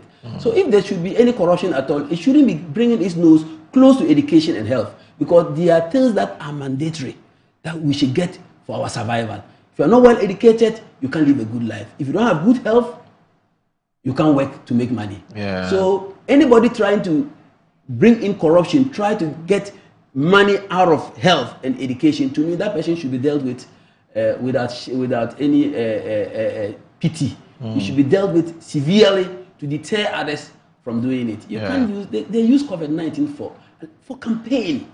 Sanaribu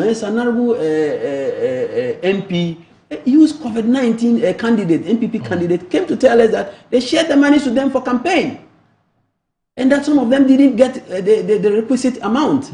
This was something that Ghanaians actually should have risen up very well against all these things. But we sat down and allowed them to continue for another 4 years, and rather came to give us haircuts, and our grandparents who are just retired were suffering out of this, some even losing their lives so early, dying prematurely, to an extent that a former Chief Justice should go and picket for her money. All right. So in order to bring some more how do you call it, authenticity to the conversation we just had, let's read the University of Ghana Legon's statement on this COVID-19 resurgence. So I'm told it's ready. So it says University Health Services, University of Ghana, reference number UHL 1, of course, stroke 11, and it's 23rd June 2025. University of Ghana Health Services Directorate notice of COVID-19 resurgence. Now, so the Health Services Directorate would like to inform the university community of a recent resurgence in COVID-19 cases, with a few suspected and confirmed cases reported in our immediate vicinity. Now, in light of this development, all staff, students, and visitors are strongly advised to remain vigilant and strictly adhere to the following recommended preventative measures to reduce the risk of infection and community spread. 1. Wear face masks properly, especially in enclosed or crowded spaces. 2. Wash hands frequently with soap and running water, or use alcohol-based hand sanitizers. 3. Maintain physical distancing of at least 1 meter where possible. 4. Avoid large gatherings unless absolutely necessary. 5. Ensure good ventilation in offices and lecture halls and meeting rooms. 5. Stay at home if you experience any flu-like symptoms and seek prompt medical attention. The Health Services Directorate has reactivated its COVID-19 response protocols, including screening and the triage measures at health facilities. We also are monitoring the situation closely and will provide regular updates. Let us work together to protect ourselves and our community. For further information or to report symptoms, please contact, and the numbers are there, issued by the Health Services Director, University of Ghana, Legon. And so far, I think that the directives that they've given are in line. Yeah, and it's in line, and they are reporting as a Ghana Health Service Directorate in the university. Right. So therefore, their mother agency is the Ghana Health Service. Will be informed, and they will also inform the Ministry of Health. That's fine. And they will try to activate mechanisms, the task force responsible for controlling COVID-19 spread. So that is why I knew that there will be something they are doing. I know the head of the Ghana Health Service. He's a very proactive person. He doesn't mince words. What he wants to do, which is good, he will do it. And I think he wouldn't allow them to sit aloof and look at this thing spread. So definitely there should be some work ongoing to prevent this thing from spreading. There's a call there that if you have flu-like symptoms, you should stay home and then call. I think there should be a place they can report. So that they can test them. Those people can be tested. Once you are from Legon and you have it, either there should be a contact they should call. They either come to your house and test, or you go to some place and test. But take precautions when you are going to those places, wearing your nose mask. So I would say that all people, or students of Legon, workers, and then the rest, should all adopt the policy of wearing nose masks from now until there's evidence that the virus no longer exists in Legon. Because if we don't do that, they can be the focal point, the focus of spread in the whole country. Some people may say in other places it could be there, but that is where we have gotten an official report. So let's take the measures there, drastic measures there, to nip it there, so that staff who are from home going there should wear their nose masks, clean their hands well. Beyond they get home, they should throw the nose masks away and then wash their hands before they touch their family members and then the rest, and to stay away from crowd and then the rest, as they have said. I think those are some of the measures that should be doing now. Right? But I'm happy the Ghana Health Service is aware of this. Yeah. Okay. All right. There's another conversation I want us to have, Doc. Of course, you don't have an expertise in that area because it has to do with electrification. Right. And there's a levy we pay. You know, usually when you pay your bills, your light bills, yes. There's a portion where you see, you know, how do you call it? I think it's something. I think light levy or something like that. Street light levy. Street light levy. Street light levy. I see. Yes. Do you know that apparently the street light levy we've been paying all these years are not actually being used for this or for its intended purpose? So Elvis Dakon's news center, right? Okay, but it says he has an online version and also has a newspaper, right? Is reporting in a very, you know, revealing, you know, manner this morning that 1.8 billion cedis paid. Yeah. Yet street lights not functioning. All right. Now it says despite the release of 1.8 billion for road infrastructure, mainly street lights and traffic signals across the country remain out of service, raising concerns over accountability and public safety. Now, despite collecting nearly 1.8 billion cedis in public lighting levies from electricity consumers, so it's called a public lighting levies, yes, from electricity consumers over the past 9 years, Ghana continues to grapple with malfunctioning street and traffic lights across its cities and highways. The situation has left many questioning the effectiveness of public spending and the oversight role of city authorities, particularly metropolitan, municipal, and district assemblies, who are the primary beneficiaries of the levy. Now, 3.1 billion cedis paid, but the streets stay dark. Now, according to a report on the management of the energy sector levies and accounts for the 2024 fiscal year, a staggering 3.1 billion cedis in electricity levies was collected between 2016 and 2024 to support public lighting and rural electrification efforts. Now, of this amount, the public lighting levy alone generated 1.79 billion cedis, a 3% charge on every kilowatt hour of electricity consumed across all user categories. Now, it is specifically earmarked to fund energy consumed by traffic lights, street lights, and public lighting on highways, as well as to support the maintenance and expansion of these lighting systems, primarily through the MMDCEs, or the MMDAs. Yet, despite this massive inflow, broken, flickering or completely non-functional street lights and traffic signals are increasingly common sights from Accra to Tamale. Roads are dark, and that's why a lot of people say Accra is too dark. Intersections chaotic and pedestrian crossings perilous. Now, we're told the remainder 1.33 billion was accrued through the National Electrification Scheme levy, which is the NESL. Now, the NESL is a 2% surcharge on the price per kilowatt of electricity paid by all users, meant to provide funding to improve access to electricity across the country through the National Electrification Program. Now, the levies were collected by key electricity providers, the ECG, the Northern Electricity Distribution Company, NEDCO, and the Volta River Authority. Now, ECG collected a larger share of PLL at 1.3 billion. NEDCO followed with 193.6 million, and VRA collected 269.4 million. Now, for NESL, ECG again led with over 1 billion cedis, while NEDCO and VRA collected 135.9 million and 194.3 million, respectively. Despite the scale of these collections, the report revealed a disturbing breakdown in the disbursement of the funds. Okay, now, out of the total amount due the Ministry of Energy, only 991.98 million, just 45%, was actually transferred. Now, this leaves an outstanding 1.2 billion, representing 55% of due transfers still unpaid. In addition, 181.20 million cedis was collected for the petroleum and gas infrastructure subsector account, yet only 107.73 million was lodged into it, leaving a shortfall of 73.47 million or 40.6 million. Now, the ECG, so the electricity distribution companies retained 743.36 million, an amount that aligns with their official share of the collected levies. However, it is not clear whether this retention has translated into any meaningful impact on lighting infrastructure. Now, throughout the country, from urban centers like Accra and Kumasi to regional towns, street lights and traffic signals remain broken, flickering, or completely out of service. Now, commuters and pedestrians alike are left to navigate poorly late roads and intersections, exposing them to accidents, crime, and general, disorientation.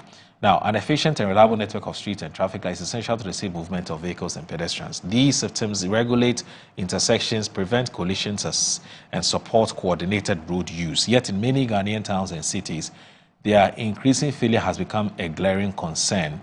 The broken infrastructure disrupts the daily lives of commuters and impairs the country's broader transportation system. Poorly lit roads are linked to rising traffic accidents, especially driving night and so on. Now, after nearly a decade of mandatory contributions, more than a decade, citizens are asking, where has the money gone? There has been no clear communication from MMDAs on how their share of the public lighting levy has been spent. Now, while the funds are meant to support investment, maintenance, and energy costs associated with lighting, the absence of visible improvement raises the specter of mismanagement or worse, diversion of funds. Concerned residents are calling for full audits of the 1.79 billion cedis raised under the public lighting levy. They want greater public discourse on disbursement, timelines for maintenance and installations, and concrete results on the ground. Now, it is difficult to reconcile the figures with the reality citizens live with daily. The 3.1 billion cedis in levies is no small sum. If properly utilized, it could have transformed Ghana's public lighting landscape, making roads safer, towns more livable, and communities more vibrant. And the story goes on and on and on and on. Doc, so I guess that we now understand why Accra and some parts of this country are still very dark, despite the complaints. We've complained and complained and complained. And now we realize that even though we pay, it doesn't get to its intended destination. Even when it gets there, it is not used for its intended purpose. And look at the figures that I've been talking about, I've been mentioning. This is a very sad issue, but it's not only pertaining to ECG or the public lighting levy. Very sad that most of our cities you go don't really have light for you to be able to transact in the night, to have some comfort of walking around the streets of most of our cities. I come from Garu and I live in Tamale. In Tamale in the night sometimes there's only some few streets that you pass and see light. The rest don't even have light. Even the street passing in front of my hospital, there's no light in it. You come to Accra and it's safe. Thankfully the Greater Accra Regional Minister promised to electrify the streets of, illuminate the streets of Accra. And we have seen a very serious improvement in that these days. When I came in January, I drove through some streets anytime I'm going home, but this time around, when I'm going home, I see that they are really lit up. Perhaps she's doing something different. We encourage other ministers, regional ministers, to do same, to lead their capital cities, specifically the capital cities where we have tourism and then the rest. Let's try and lead them so that people can move freely. All the big towns should have lights on their streets to move. It is up to the assemblies to demand their share of this levy. I think most of the administrators may not be aware of this. Perhaps this conversation would inform them that, look, this levy exists and this money exists. Let's see how it can be distributed to all the district assemblies to illuminate areas that public areas for people to be able to use them during night time and make driving easy, make our traffic lights functioning so that vehicular movement can be well controlled with the traffic, using the traffic lights. You see, as I said, so many levies we have in Ghana, some of them actually are misused. You remember ESLA? What was ESLA supposed to do? Supposed to come and pay the debts, the legacy debts we had in the energy sector. What did NPP use it for? It was used for something else. They mortgage it. At the end, we have problems. Now, JM has come with another 1 CD, 1 CD levy on every liter of fuel, and we are talking. It is that when we say a levy is meant for something, perhaps there should be a clause in it, ring fencing it. I'm not an economist, but I think at least little administration, you ring fence the money and actually ensure that it is used purposely for that.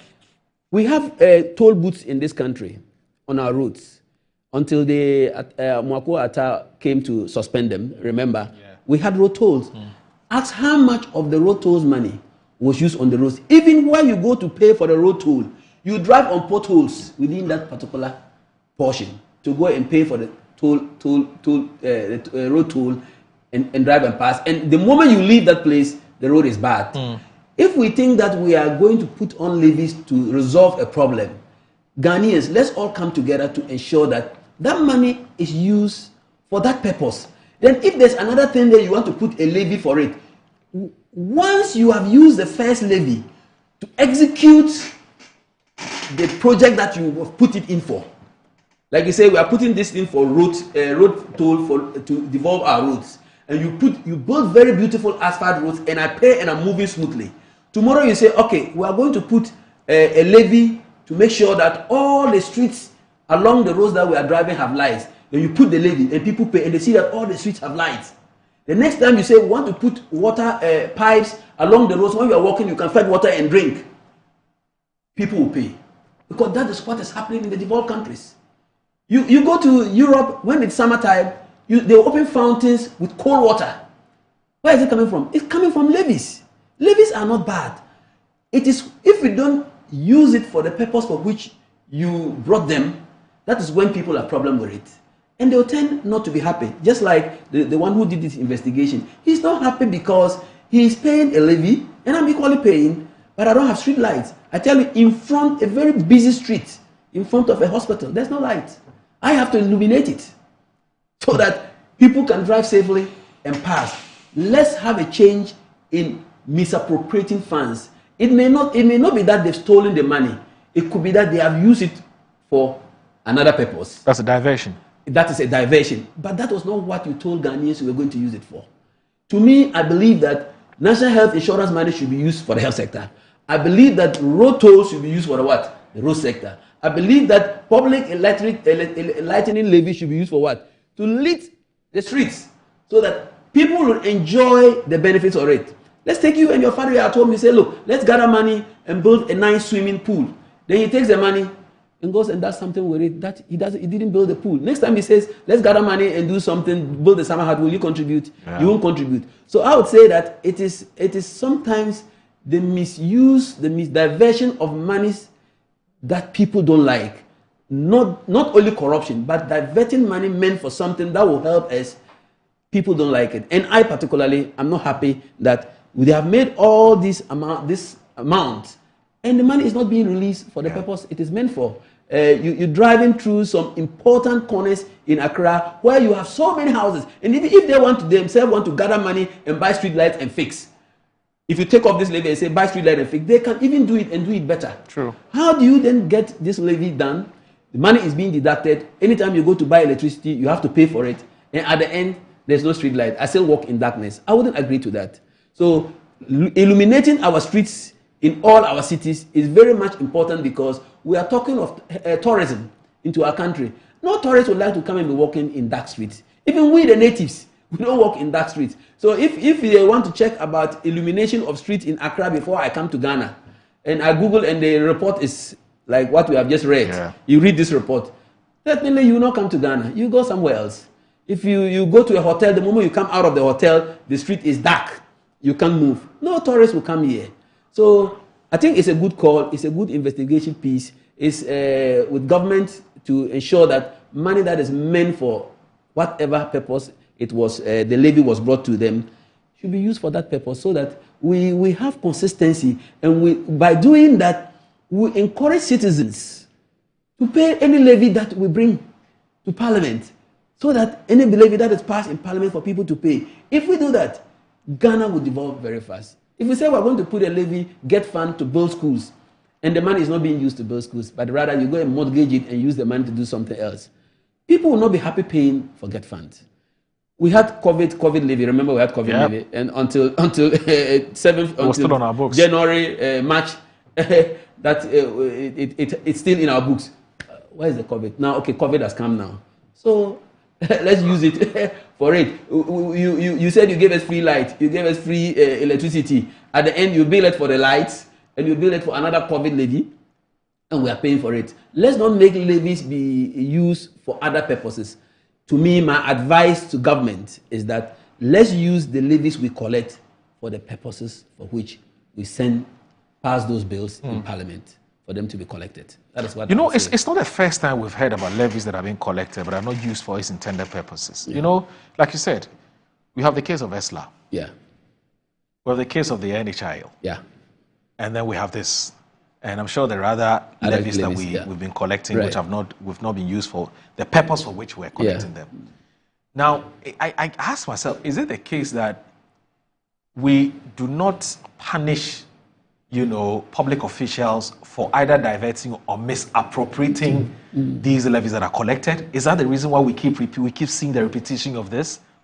You know, because there's a reason why you're asking me to pay a specific amount. Yeah. Okay? And you write it. It is there, black and white. You say, give me X amount of money and I want to use it for ABC. Right. And then the person willingly gives you the money. Yeah. And then you use your own judgment. You know, discretion. And then you send the money into another, you know, in something else. Yeah. And I don't know, but maybe we need to tighten our laws. Yeah. You know, and to penalize government officials or any public official, not the government, but public official, because some of them I know may not be government officials, basically. Some will be civil servants, you know. Right. But any public official who decides to do their own thing, you know, despite what they have promised to do. And I think that if, until and unless we do that, we'll continue to have these problems. For sure, because there's no punitive action. Yeah, and you will also now begin to understand why there's always a pushback. Yeah. There's a lot of feet dragging at it, there's of complaints and things. Anytime government wants to introduce some kind of a levy. Right. Recently, we're talking about, you know, the levy. Yes, the 1 cedi levy. And you saw the public reaction. Of course, there's some people who understood the government and said, look, if it's about doom, so we don't want our lives to go off and so on. So let us implement it. Yeah. But there are also some who genuinely felt that, now, that is that is it. Exactly. You know, it's a major problem. That's why I cited the developed countries. When they say they are putting a levy for something, you actually see it and they'll account for it. And so the citizens are always happy to pay. Yes, so I think this is a good start from this gentleman who did this investigation. Yeah. Perhaps if he persists and continues in this trajectory, at least we will see levies being collected and used for the purpose for which the laws were passed, for them to be collected. Other than that, if we don't get that pressure and also get clauses within those levies that it should be ring-fenced and not a single dime, peswa, should be moved outside illuminati streets.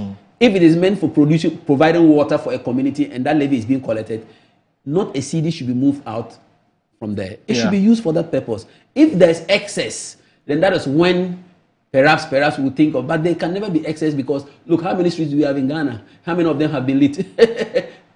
Virtually, I can say even the big cities, not up to 30% of the streets are lit up. Because you go to Tamale and you just move out of the main street and there's no light anywhere, which is a serious problem.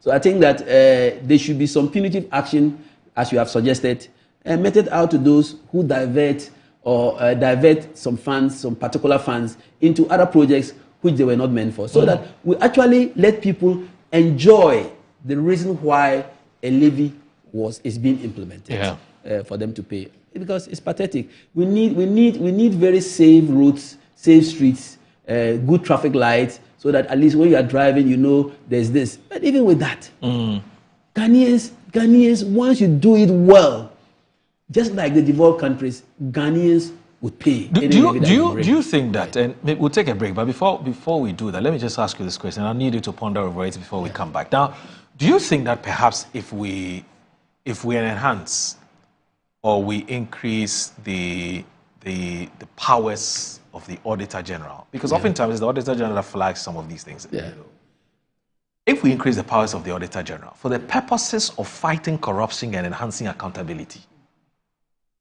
we would be recording better outcomes or better outcomes as we continue to see. With this, a levy has been paid, it's been used for some other reason. I'll pick your thoughts on that when I return. Right. Please stay with us. This is Good Morning Ghana.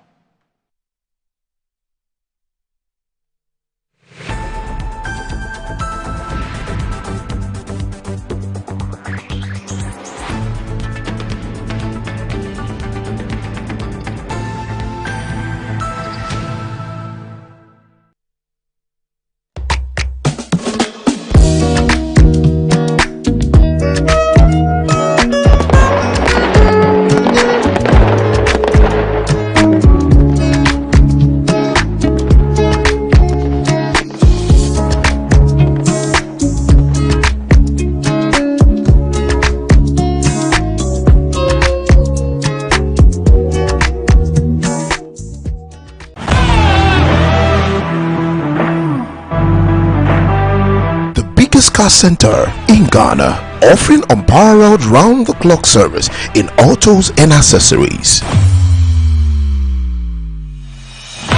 Nadam Autofix is the biggest distributors of used tires in Ghana, offering first-grade second-hand car tires of all rim sizes at both wholesale and retail prices. We are also the leading name in car sensor diagnostics, corrections and sales of car accessories. We excel in car washing and detailing with state-of-the-art steam engine washing machines that keep water away from your engine, ensuring a clean, healthy and responsive engine. Nadam Autofix, the first name in servicing, car accessories and car washing. Visit us today and experience the world of class difference. Find us today at Asoridaho, directly opposite Dansoman KFC and the Shell filling station. For more details, you can call us on 0503 244 266 or 0535 339823. Nado Motofix, Wukwainso Nyonko Papa. Wabedum Tamaso J. Watch it, na learning. Missy, watch and learn. Makwema besisia. Abozege. Akete say no ya konate and the more drink woman. Hey. But I didn't mean. Oh, sorry. She knew her old days. Eji. Dabio, baby wom. Ready. Hey, baby wom. Ah, Aji. I'll cause some discomfort. Ah. Sorry, well, uncle, where would I die? Why your funeral? At your phone for Aerofield Trading. Sorry, it killed them all. No mum she nanda danya waso mosquito call esudu womunumu. Na say spray wo dan musa. Twan sima adronum ansa na akodan no mu. Enkratoi FDA ajatum. I'm here at Mycom JA Limited to show you the Promethean Active Panel, the ultimate tool for corporate institutions, hospitals, schools, and your home. With its crystal clear 4K display and an unbreakable screen with an ultra responsive touch technology, this isn't just a screen, it's a game changer. For corporate institutions and in schools, this active panel can be used for Zoom meetings and PowerPoint presentation. And oh, your homes are not left behind. You can use it to watch all your favorite programs by just connecting to a Fire Stick, and you can get access to channels like Netflix and Amazon, and voila, you are in there. At Mycom JA Limited, we provide you with the best quality products from the United States of America with 1-year warranty. You can get an MGL Logistics and Supply is your trusted partner, providing seamless solutions for all your procurement needs. From sourcing products to managing imports and exports, we ensure smooth and efficient transactions every step of the way. Whether you require goods from across the globe or need assistance in exporting your products to international markets, we got you covered. General trading is at the heart of our expertise. We specialize in a wide range of products, catering to various industries and markets. As a trusted dealership in building materials, we provide high-quality products that meet the demands of our construction projects. Additionally, we act as manufacturers' representatives, connecting producers with distributors. Our expertise in logistics is the backbone of our operations.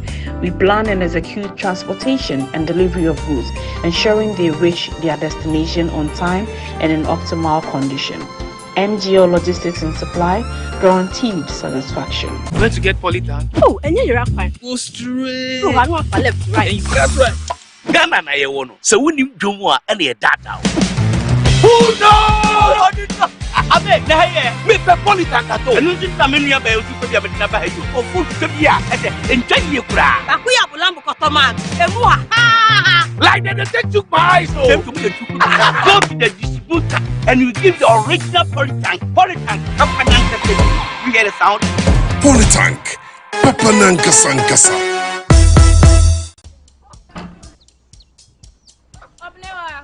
Mommy.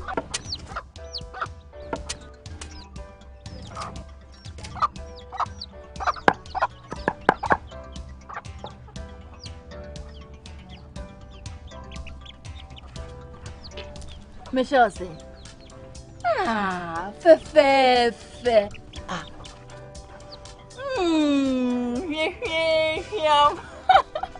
Different era, better result. Time has changed and time has brought Kel Charcoal Toothpaste, healthy gums, anti-cavity, fresher breath, and it whitens teeth.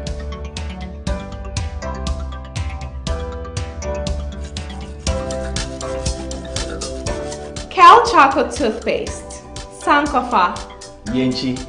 Kel Chocolate Toothpaste. Happy smile. This advert is FDA approved. Tucked between the vibrant energy of Accra and the scenic charm of the Kwapenya Hills, our gated community offers the perfect blend of tranquility and accessibility. Welcome to Rehoboth Knightsbridge, where nature meets opportunity. Secure your future with fully serviced plots with well-tarred roads, reliable drainage systems, electricity and water. Build your dream home in a community that cares for your well-being and safety. Indulge in premium amenities that redefine luxury living: a swimming pool, tennis court, basketball court, sauna and steam in the iconic shopping mall, all within reach. It's more than just a space. It's your sanctuary in the city. Wake up to mountain views, take a jog under palm-lined paths, and experience the perfect balance of city access and natural beauty. Starting at just 450,000 cedis with flexible payment plans. Visit www.rehobothpropertiesgh.com or call or WhatsApp 024-476-4499 or 020-495-0810. Rehoboth Properties, quality housing for all.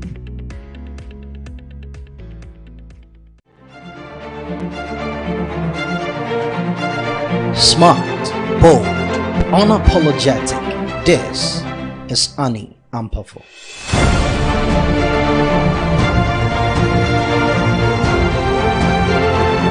The voice of reason, a force of media. She's the one Ghana turns to every Monday morning for the headlines that matter and the conversations that shape all of us. And on the basis of Article 34, that's the Directive Principles of State Policy, we meet here again this morning, and you're welcome to Good Morning Ghana. And when the afternoon rolls in, she's back, cutting through the noise, asking the tough questions, and bringing clarity to the issues that matter. A committee to investigate containers carrying ECG cables that are meant for Ghanaians or meant to provide light for the good people of Ghana.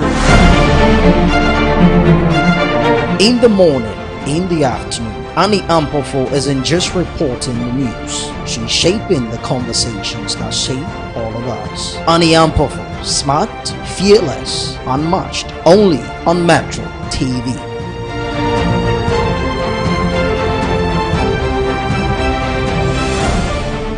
Everything in the world revolves around science, technology, engineering, and mathematics. Enough of classroom memorization. Science must be practical. That is why the Quiz Talk is bringing Ghana's first ever national STEM quiz. This program will spark the students' interest in STEM. Science, of course, is the mother of all creation. Starting from creation itself, from the plants to the animals, everything you see is about careers drive modern economies. From engineering and medicine to software development and space exploration. Engineering combines both science and technology to solve various problems around our society. For example, the roads we use, the cars we drive, and the airplanes we use to transport ourselves from one country to the other. What can you do to solve human problems? Come, join us on Quiz Talk, coming soon. So come to Quiz Talk and then demonstrate your skills and help us with the STEM education.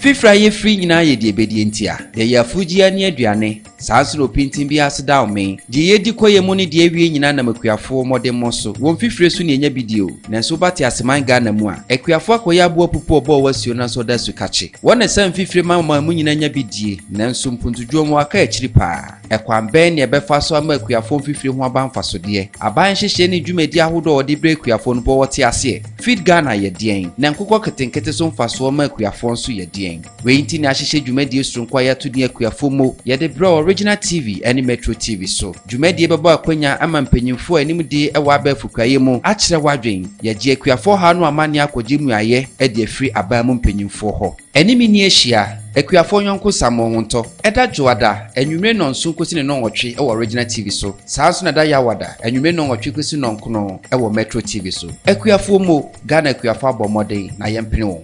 Ekuyafumo is sponsored by ACAP Compost. ACAP Compost comes in 3 varieties: ACAP Compost, ACAP Compost X, ACAP Compost Plus.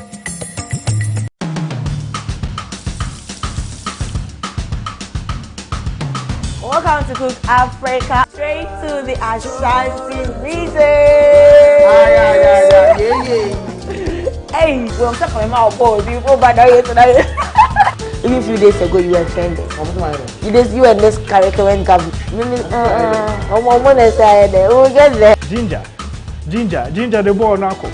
Or the ama spices, the ama salt.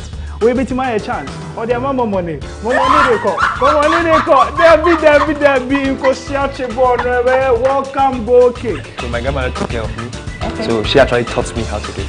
Anyway, you there, I go there.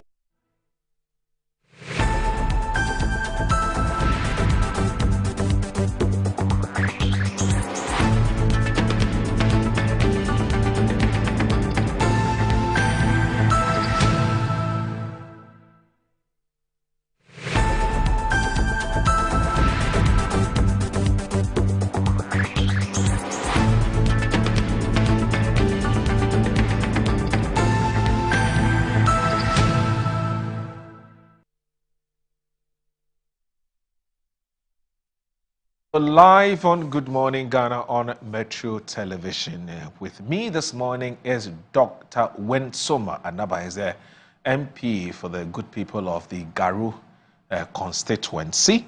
He's also a medical doctor, and so you'd notice that this morning we've talked quite extensively about issues that bother on our health until we drifted into this issue about our street lights. Now you see, Accra is dark.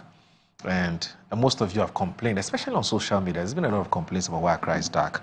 And we've been wondering what our levies that we pay are being used for. Now it's out. The cat is out of the bag. So yes, we pay the levies, the monies have been collected, but if they are not being used for what they are being collected for. And we've been weighing in on that particular issue on the show. Doc, can I raise the issue about, one of the things that has delayed or has caused our people not to be accountable and have absconded in some cases. The law has not dealt with them as would have wished. It's because we have not empowered the Auditor General. So the Auditor General does all the auditing, MMDAs, flags a few things and comes with all kinds of findings and then takes it to the Public Accounts Committee. The Public Accounts Committee to look at it, invite people and so on and so forth. Most of the time when the Public Accounts Committee is done, nothing happens. And we've talked about this several times. You recall that some time back, there were some CS who were advocating that perhaps let's empower the Auditor General So that if the Auditor General flags some of these things that we give you X to do Y and you don't do it, you have to come and answer. They will prosecute you. Do you think that it's about time we start looking at some of these things, because it's becoming one too many, where levies are paid and they are not used for their intended purposes. Right. And people come and give all kinds of excuses. Yeah, I think, Moro, there's really the need for us to comply with the purpose for which a bill was passed to collect levies. Yeah. And if the money is not used for the intended purposes, then there must be some punitive action or a serious justification for which reason the money was not used for that purpose. In as much as we want development in this country, in as much as we love ourselves so much that we tend to forgive too much, we shouldn't let people lose hope with government, the trust they have in government when it comes to collection of levies and their utilization. Yes, the Auditor General really needs some powers to be able to prosecute those who have spent government money inappropriately. But I have a challenge when it comes to some of these things. For sure, anytime there's a diversion of funds to do anything in this country, you see some litany of justifications to it. Yeah. So when it gets to Parliament and they see the justifications, sometimes the Public Accounts Committee sometimes can also just put it on a hold or treat it with kid gloves. Kid gloves, yeah. And allow it to pass because you were collecting money perhaps to dig a borehole and a brick is broken. So the car to even go and dig the borehole cannot pass. What do? You spend the money to construct the bridge. Yeah. So we should have a policy that for you to divert money to do something other than what it was meant for, then that justification must pass through perhaps some officers responsible for funds diversion or funds, let me say, into brackets, misappropriation. Yeah. Because it's not that you are going to steal the money. Perhaps you want to use it for something else, which it was not meant for. And if that thing is not done, what you want to do cannot be done. So in as much as we should give the Auditor General the powers to prosecute those who are corrupt, we have to look at this very carefully and perhaps bring a new bill to Parliament, modify the powers of the Auditor General, and also put in guidelines for any event that may occur that would warrant justifiably the diversion of some funds for one purpose for another. Yeah. That is what I think we should do. We can't just say that they should punish anybody who has misappropriated money. He might do it for a very important reason that is needed to be done to save life. Just for example, I'll give an example. Recently, 5 schools were unroofed in my community. The community themselves gathered themselves and were able to work on 3. The other 2, there's no money. They can't gather money to do it. The assembly had no money. We have to find money to make sure the place is roofed. Definitely, we have to find money from when it comes from the assembly and budgeted for to use it for. That may not be money meant for roofing schools. Yeah. But that is why I'm saying that, yes, let's give the Auditor General some powers to prosecute people who have misused monies. But let's also have a clear guideline on when it is necessary as an emergency, when you can divert money from one thing to the other. Yeah. Whether it should receive executive approval, it should receive the finance ministry's approval, it should receive the Auditor General's approval. Let's define some guidelines for that, because the world is not static. Budgets are meant to be budgets, they are estimates, thinking of what you should do with it. Yeah. And the circumstances may change after you read the budget. So you need to move money from one planned project to another unplanned project, which you think is more important than the planned project. Yeah. That's what I would say about misappropriation of funds and how to strengthen the Auditor General's powers to be able to clamp down on those who misappropriate public funds. No, it's a very serious issue. Yeah. You see, because it has both ethical and legal implications. Yeah, right. And also has a way of undermining or eroding public trust. Yeah, that's what that is. In institutions and even retards development. Yeah. You see, because there's a particular, look at the number. If you take the street lighting issues, for example, and how Ghanaians are complaining about paying so much for electricity, and the government is also saying that you're not even paying the right price. You should actually be paying more so that we can at least break even. Yeah. And then Ghanaians find out that there's a component of the electricity that they pay, the electricity bills that they pay, which is intended to be used to make sure that the street lights illuminate are on, the streets, or to illuminate the streets. Yeah. And then we are finding out that the monies are used for something else. And we don't even know what the monies are being used for. Yeah. And now we are asking for an audit, yeah, of the accounts, so that we are all on the same page as to what the monies have been used for. And if appropriate sanctions ought to be taken, we do just that. It's a very serious matter. Moro, it's not only illuminating the streets. You see, I've also observed, and let me be clear, and I think most Ghanaians have observed it, the unstable power, the fluctuation, is causing us more harm. Look, you change street lights every 3 months. It's not possible. It's not possible. Yeah. Even if they had put bulbs there, I'm telling you, the street lights they are changing in Accra right now. Yeah. I give you 3 months. With this power fluctuation, they are going to blow.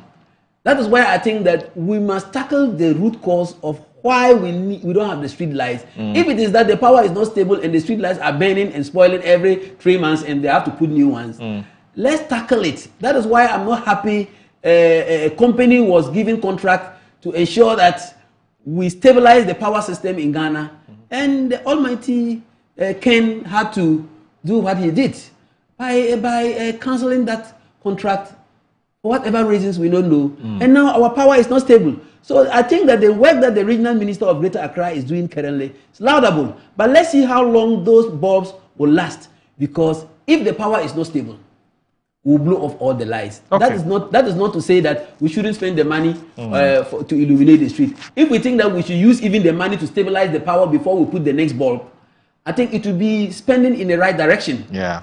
Or else we'll push that money in buying lamps and only give money to Chinese companies that are manufacturing the street lights.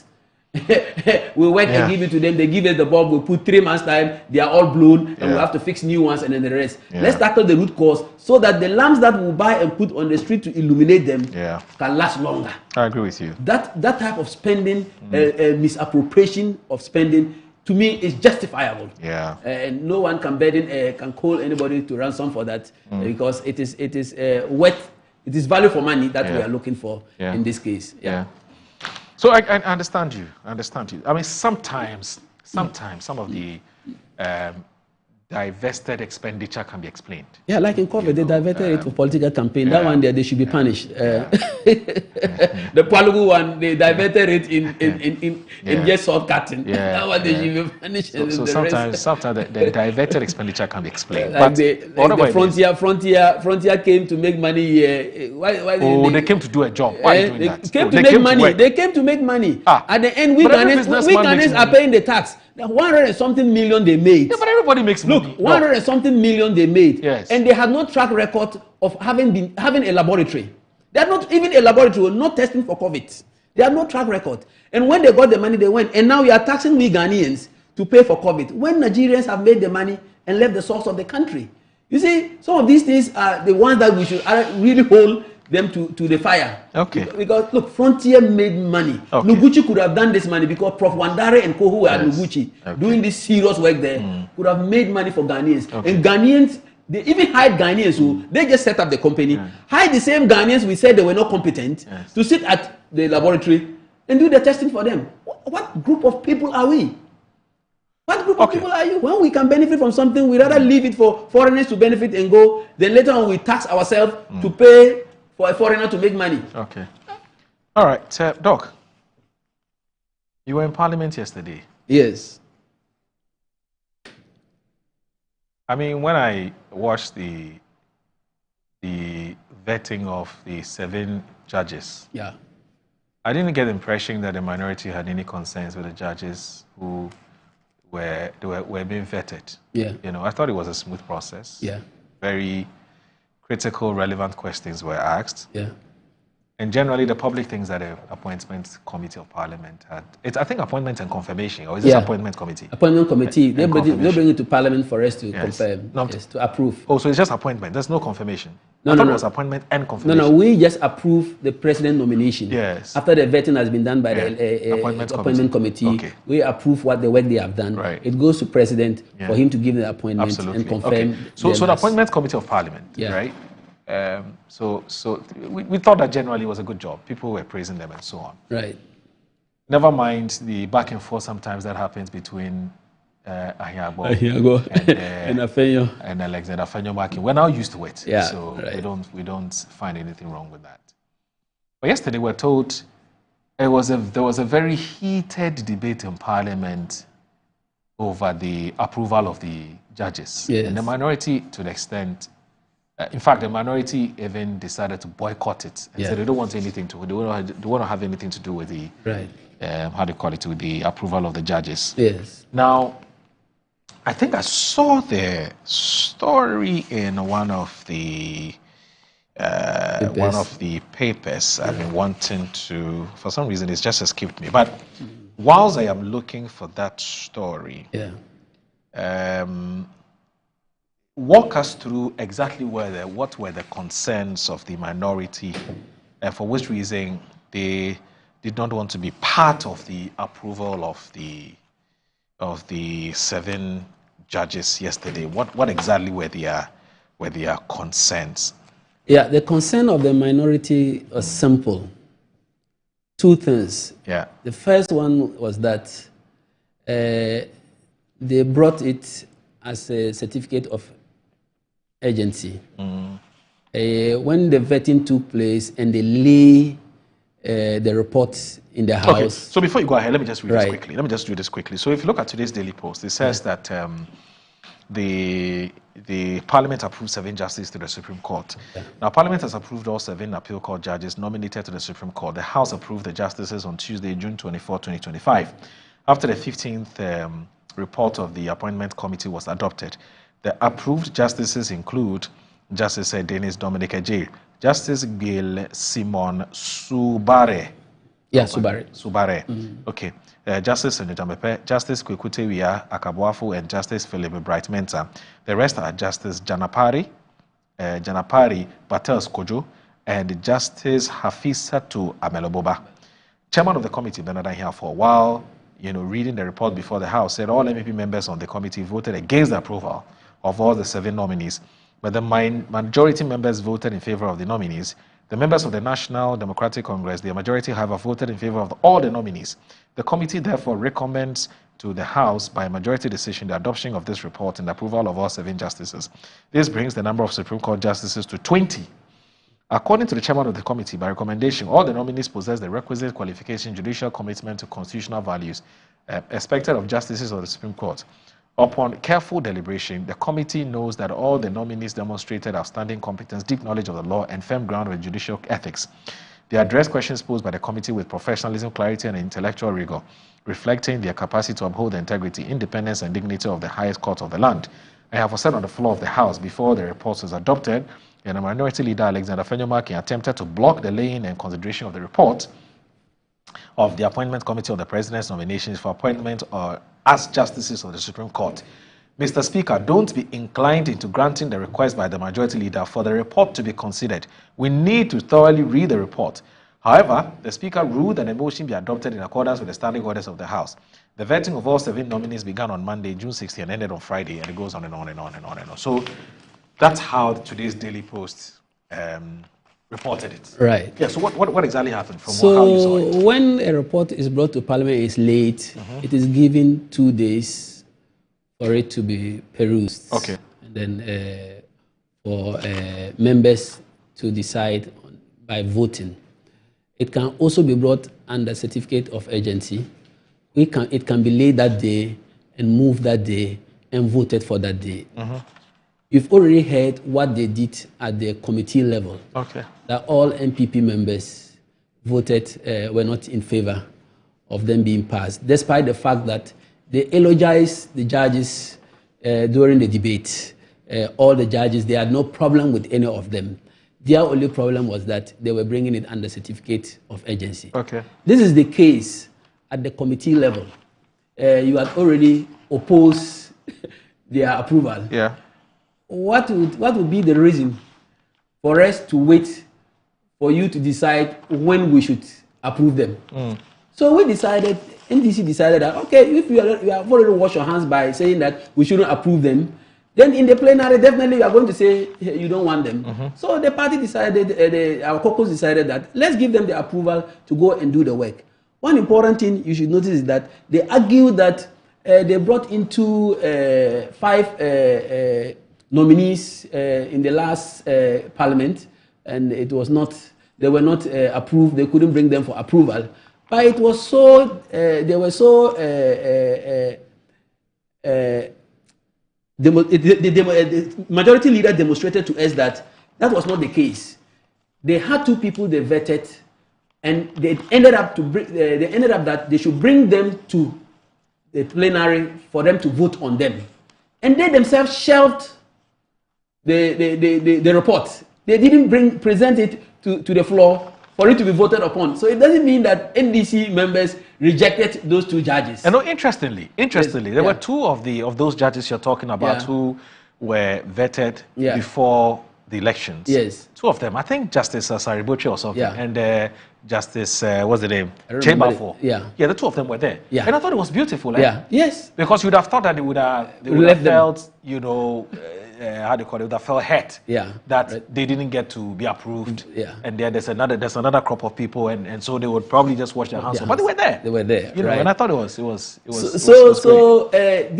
their objection was because NDC did not approve the previous nominees, which wasn't the case because you didn't bring it to the floor. Okay. The issue is that if you go to the committee level and then you take a decision and the majority vote that they should do something, it is binding. Whether the opposition agrees or not, it is a majority decision.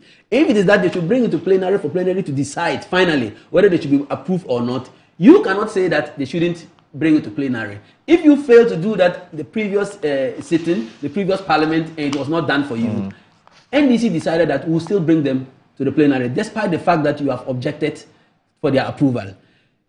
Ayariga cited examples, reasons why NDC is convinced that we should now have 20 judges instead of the 14 that were there, because a very elaborate statement was issued by the then the suspended CJ, indicating the need to have up to 20 judges, because he's talked about the workload at the place. And we are not even talking about thinking about putting up, a question was made, putting up maybe a branch of the Supreme Court in the northern sector to make the Supreme Court more accessible to all Ghanaians and then the rest. It means that there's a lot of work to be done. So if the current suspended CJ was advocating for more people on it, they saw that at least though they were against it, they now find reason why there should be more judges, because they have now realized that the need for more judges is there because the workload is there. So to me, refusing that you would participate in this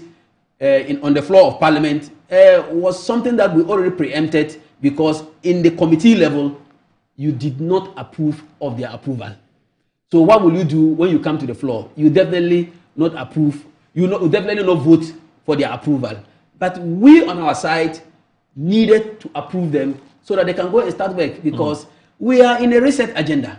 We want things to be fast. We want cases to be handled very swiftly, so that at least when you take a case to the Supreme Court, it doesn't delay. The suspended Supreme Court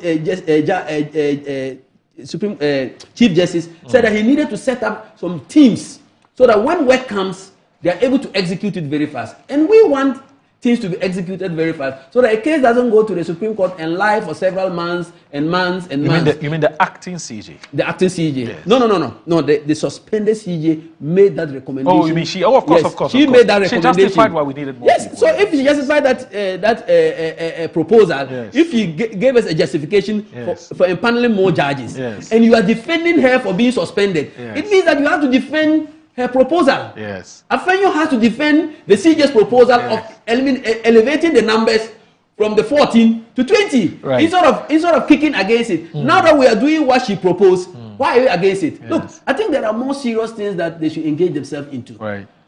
There are more serious things. They need a serious agency to rush and salvage their party. Yes. They should concentrate on that, because what they are doing in Parliament, to some of us, they are rather tarnishing the image of their party and weakening their position in the eyes of Ghanaians. Okay. Because you can, in one breath, say you need more judges, and in another breath you say you don't need it. Okay. When the one who is now needing more judges, accepting that we need more judges, has shelved his opinion that we didn't need many judges, because your Chief Justice, the Chief Justice, our then Chief Justice, who is now suspended, gave convincing reasons why we need more judges. Just like a university that is expanding, you need more lecturers. Don't compare us to America. Okay. America has systems that will sieve information or cases that go to the Supreme Court. Ghana, you remember the last time I sat here, I told them, if we're having more cases in the Supreme Court, it is because lawyers like litigation. And if there's no litigation, there's no income for them. So they would like to send everything to go to the apex court so that they can keep their clients close to them and make in their money. And we also need enough judges at the Supreme Court to rule very fast, so that the cases will be going and they can send more cases and make more money. Okay. That is what I think. All right. Let me say that we have also been joined on the show by Mr. Ernest Adade, who is a member of the MPP's communications team as well. Now, initially, the communications directorate of the MPP had told us, had informed Annie, that Eric Chum was supposed to be on the show. And so whilst we're here, we're waiting. You know, once in a while something happens and some of them will turn up late. So we're under the impression that something had happened. And we've been calling Eric Chum. Annie's been calling Eric Chum ever since.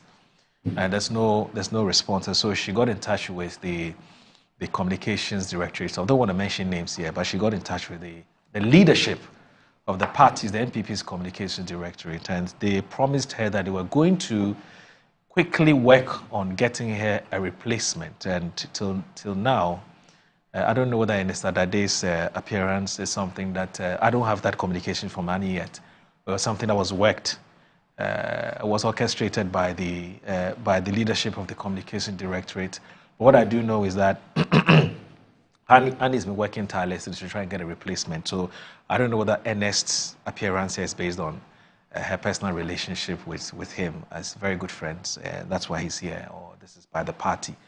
But I think that it's not something that we're happy about, and I think that the MPP's communications director would have to wake up and be up and doing. I mean, we have an understanding with you as to what you ought to do based on what you told us you want to do, and so let's keep it like that. Otherwise, we may have to we'll return to the status quo, and I know that you may have some reservations about that. So we have a show to run.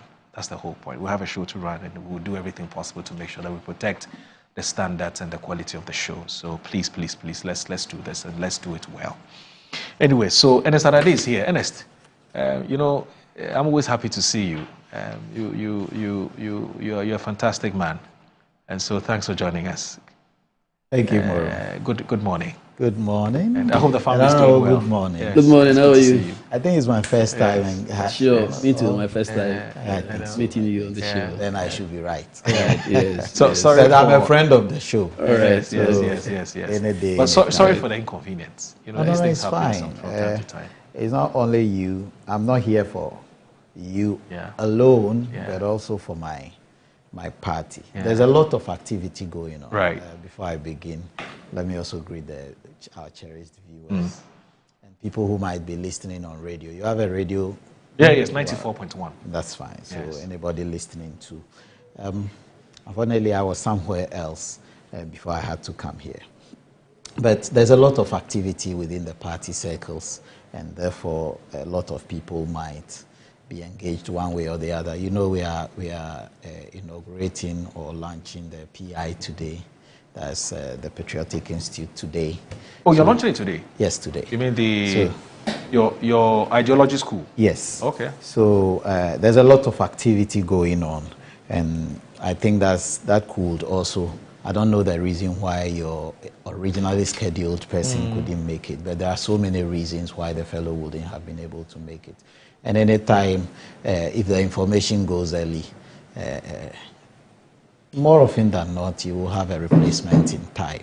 Yeah. So maybe we will simply have to apologize for the mix-up or whatever happened, that the original person wasn't able to make it. It will not be, Good Morning Ghana is a huge platform and is a well-respected platform. If I tell you the number of messages that I have received on my phone asking where's the MPP rep, the MPP rep. Yes, so they must know that it always it happens like that. There was a day I have had to come to go on a show, left my phone in the house and had an issue on the way. You understand? There was a day I came here and I told you that morning I lost the screen of my phone. That day go and check normally I go back and check the reviews, the comments that people make on the show, and people gave it to me well properly. Because you seem like you have appeared on the show unprepared. Annie gave me a very late call too. So it means that yes, it was true that psychologically you are not prepared. You haven't even. I wasn't even ready to come out that day, and then I had to come out. So it's always like that. Anything can happen. We are human beings, and that's why sometimes we give people the benefit of the doubt. Maybe on his way here, something could have happened. I just sent my director a message that he just called me to come here. I always want somebody like me will always want to inform the leadership. Of my whereabouts. You don't know, I will come here, make a statement, and before I go down, it's happening downstairs. I will need some salvation. So I always want my big men to know where I am. And then, you have the full backing of the party. But it might not be deliberate that the person is not here. And I believe that in due course, they may give you. I was in the office that day, in the party office that day, when Annie and in her boss. And it was giving pressure. Oh yeah, I happened to. She doesn't joke. I happened to be in the party that day, so party office that day, so I know what transpired. But to the viewers and the cherished listeners, MPP does not play down Good Morning Ghana at all. We give it the prime position in all our scheduling, except that maybe something natural or something very serious would have happened, and that's why the rep didn't come. So I have come, and I think we've made good our promise to appear. And I want to say this just quickly because I also want you to have enough time to comment on at least the final issue that we intend to talk about. But see, for a very long time, Doc, we have been, I don't want to use fighting, but we've been debating and going back and forth as to what model is the best. And there are two ways of doing it. So the media houses have 100%, or whether the media houses must have full, control over who they invite to come and speak on what. Which has been what we've been doing for a very long time. Back in the day, 10, 20, 30, some 30 years ago, many years ago. Right? Since the advent of private media. But then it came to a point in time where the political parties were saying that, look, we sit and agree on what to say and who to go and say what. And we say, it's a fair point. So when you are empaneling, let us know, and we would deploy somebody to come and speak on our behalf. And we thought it made some sense because when you bring in somebody who's not part of the party's meeting, then the person the person's submission may be a bit discordant or may not be at odds with what the party's position is, and it affects them. We say, no problem. So at least the least we expect is for the parties to be, up and doing, and to make sure that you don't, affect adversely the quality of the media station's program.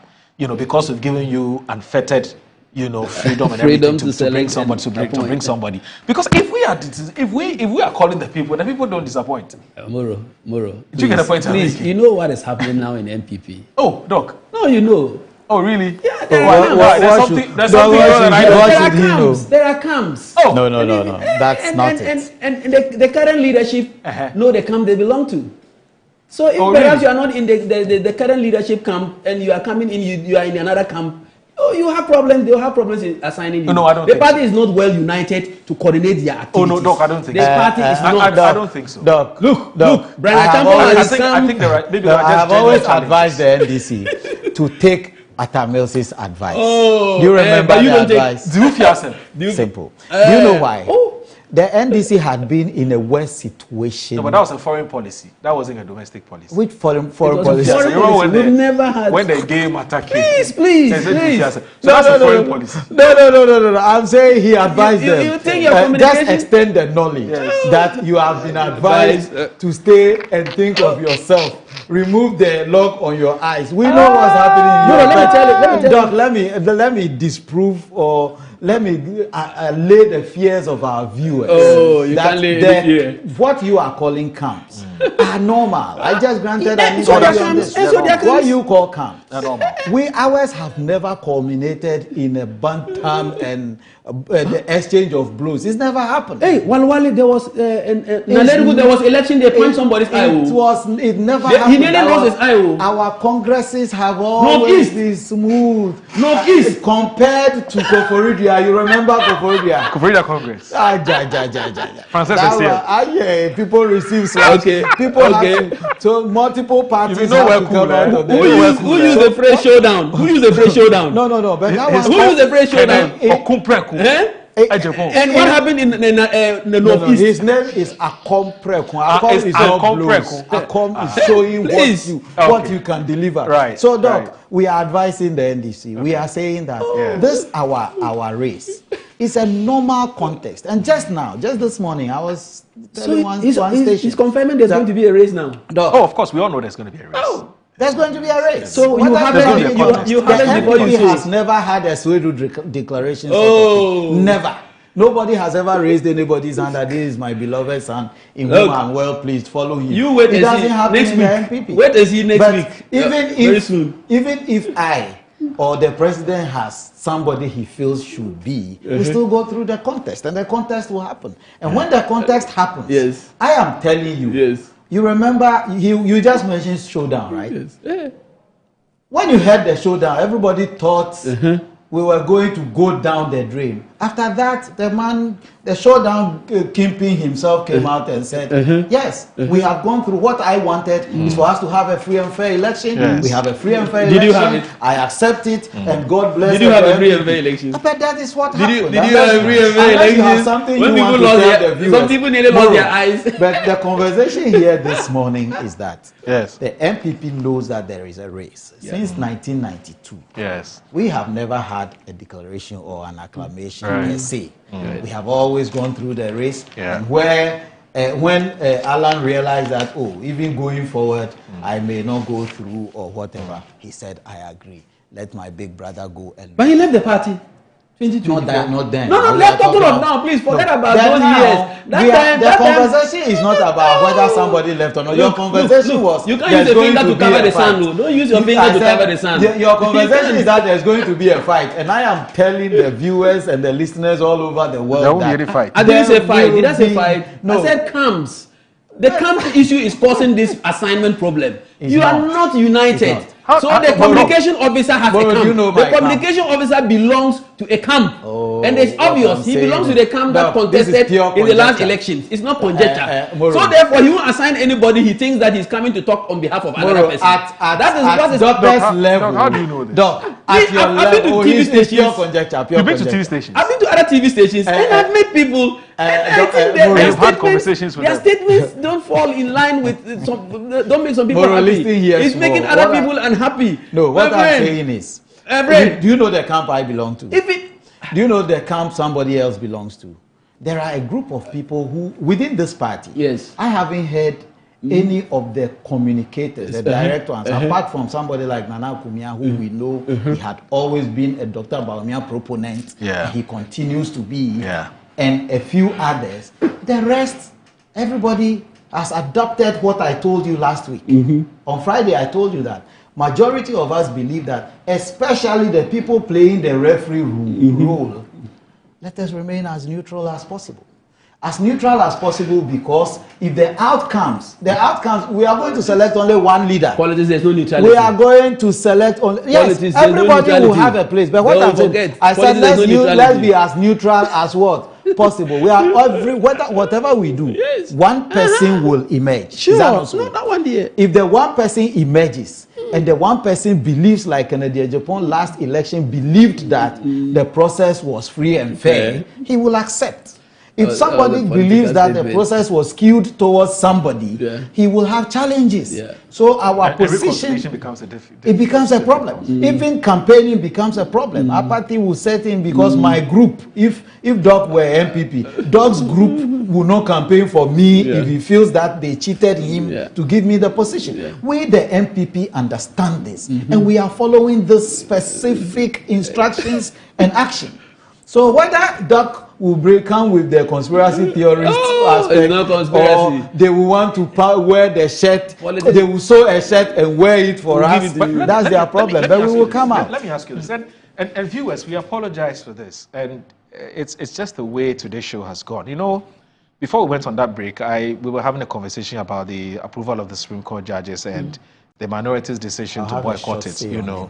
Yes, but, you know, Ernest is not an MP, even though he'll still have an opinion to express. But since we have dovetailed into the conversation about the MPP and the fact that we have just about 15 minutes, you know, to end the show. So I would beg of you that we would put the judges matter, you know, aside and just finish the show with the MPP matter, because whether we like it or not, it's one of the biggest conversations that is being had at the moment.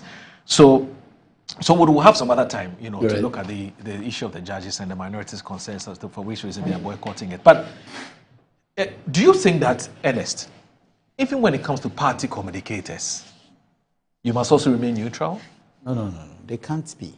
Why? Let me tell you why. The only reason why there is some proposition of neutrality is the referee cannot take a side. True. All other people on the field can decide to take sides. But the referee and his, how do you call them? The number 2 referee, those people we used to call the linesman, match commissioner and all that, cannot be aligned so that the process will be seen to be very free and fair. That's all the proposition. But if there are other people who feel that, and whether you like it or not, it is an in-house process. The in-house process will be supported by people in-house. So why do we say that we are going for an election and every member of the party or all communicators should be neutral? But the people managing the process are who other people are proposing that people managing the process, at least, if for nothing at all. Like you said, we used to say Aferijan has a vote. You remember those days? That's what we used to say. So the electoral commissioner has a vote. He will vote. But we shouldn't see the electoral commissioner supporting John Dramani Mahama. I get it. But you see, for us as media houses, right, we have a challenge with that. If, for instance, for MPP, say Duke Anyimedu or say Richard Ahiagba, whoever, decides to deploy somebody. And this for instance, if you take someone like Kisi, Adomaku Kisi, he says, I'm a Dr. Brian Champon person. And he has the right too. No, he has the right. I don't have a problem with that. And Diapia Kubi says, I'm a Dr. Brian Champon person. Exactly. You have the likes of Stephen Amoa. They say we are Canadian. He said, I'm a Canadian person. They have the right too. And I can give you a list of persons where they belong and so on. So if it comes to Dr. Mahmoud Bamia, Miracles, Boabuaji, and number 60 of MPs, you remember we were discussing this last week. Good. Now, here's the thing. If Miracles Abuaji comes on the show, and there are matters about, or there's an issue about the MPP, I want to talk about it. How do you expect Miracles to objectively, especially when it comes to these internal elections, how do you expect Miracles or Nana or any of those communicators who have declared their intent, who have declared their stance or are aligned, how can they objectively, discuss this matter for our viewers to get the benefit of the richness of that discussion? I don't know whether you whether you got the question wrong or you said it on purpose. You said if there is a matter to be discussed about the MPP and its internal elections. So about which the MPP, everybody who has integrity. I am sitting here. You think I don't have somebody I'll vote for? I sit here and we discuss MPP. No, I'm talking about MPP's internal elections. That's what I'm saying. We are discussing MPP internal election this morning. Do you think I don't have anybody my heart goes for? But I'm sitting here speaking for and on behalf of the MPP. Okay. Speaking about the MPP. If a Dr. Baumia conversation comes up, a Kennedy Japan conversation comes up, and I am somebody with integrity, I will discuss it dispassionately, especially because we are on national TV. And then when I go back to my party office or my caucus or whatever, you are going to do proper internal politics. Look, I have been on several platforms saying the same thing. That every MPP member has the right to stand and has the right to align. True. The Constitution guarantees that. The main Ghana's Constitution guarantees the freedom of association. Our party Constitution guarantees that. Everybody has the right to do that. What I am saying is the party has sent me here to speak for and on behalf of the party, to defend the party's position and push the party's agenda forward. If I come and sit here and forget that the party sent me, that's why I said, I don't know whether you missed your question or you meant it. If you meant it, if I am to sit here and speak for and on behalf of the MPP, and come here and I am skewing the agenda to speak for Kennedy Japan, Dr. Brande Champon, or somebody, then I have disappointed my party that sent me here to put the party in the eyes of the public, because there are so many things happening. You see what we are discussing now? Is that what you think me as an MPP person wants to discuss, or Galan say that they fought a massive battle on and won the election on the had demonstrations? In fact, I am always calling out what is his name? Our friend, Professor Jampo. Yes. Because of the show we had that day.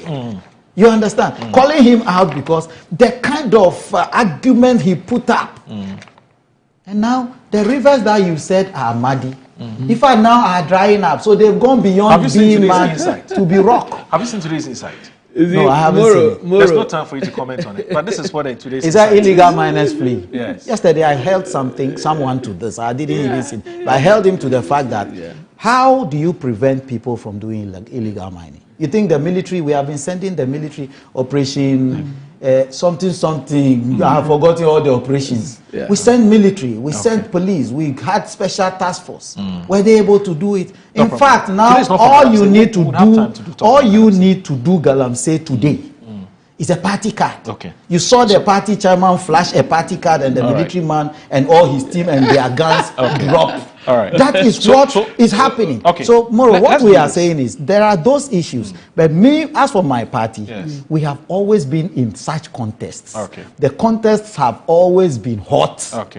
Very interesting. But they always end up, the candidate comes out and we are fine. And anybody let's start the conversation with this statement, which has been issued by the party. Let's start with this. And we have just 10 minutes to go. So let's please dash him the 10 minutes. Doc. No, I want to make a comment. Oh, no,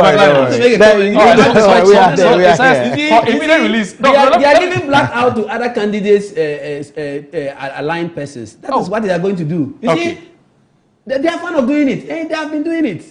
You see, if the communication officer is aligned to somebody, the one in charge of communication is aligned to somebody, he is the one to assign. Do you think he will give room for those who are not aligned to him? He will because all the people are MPP people, and we have eschewed. We have eschewed the MPP's agenda all these years. We know your party. Afoko was slapped in 2020. For immediate release. For immediate release, it's not from Afoko. This one is from third party. All those years. I know. They slapped Afoko. Remember?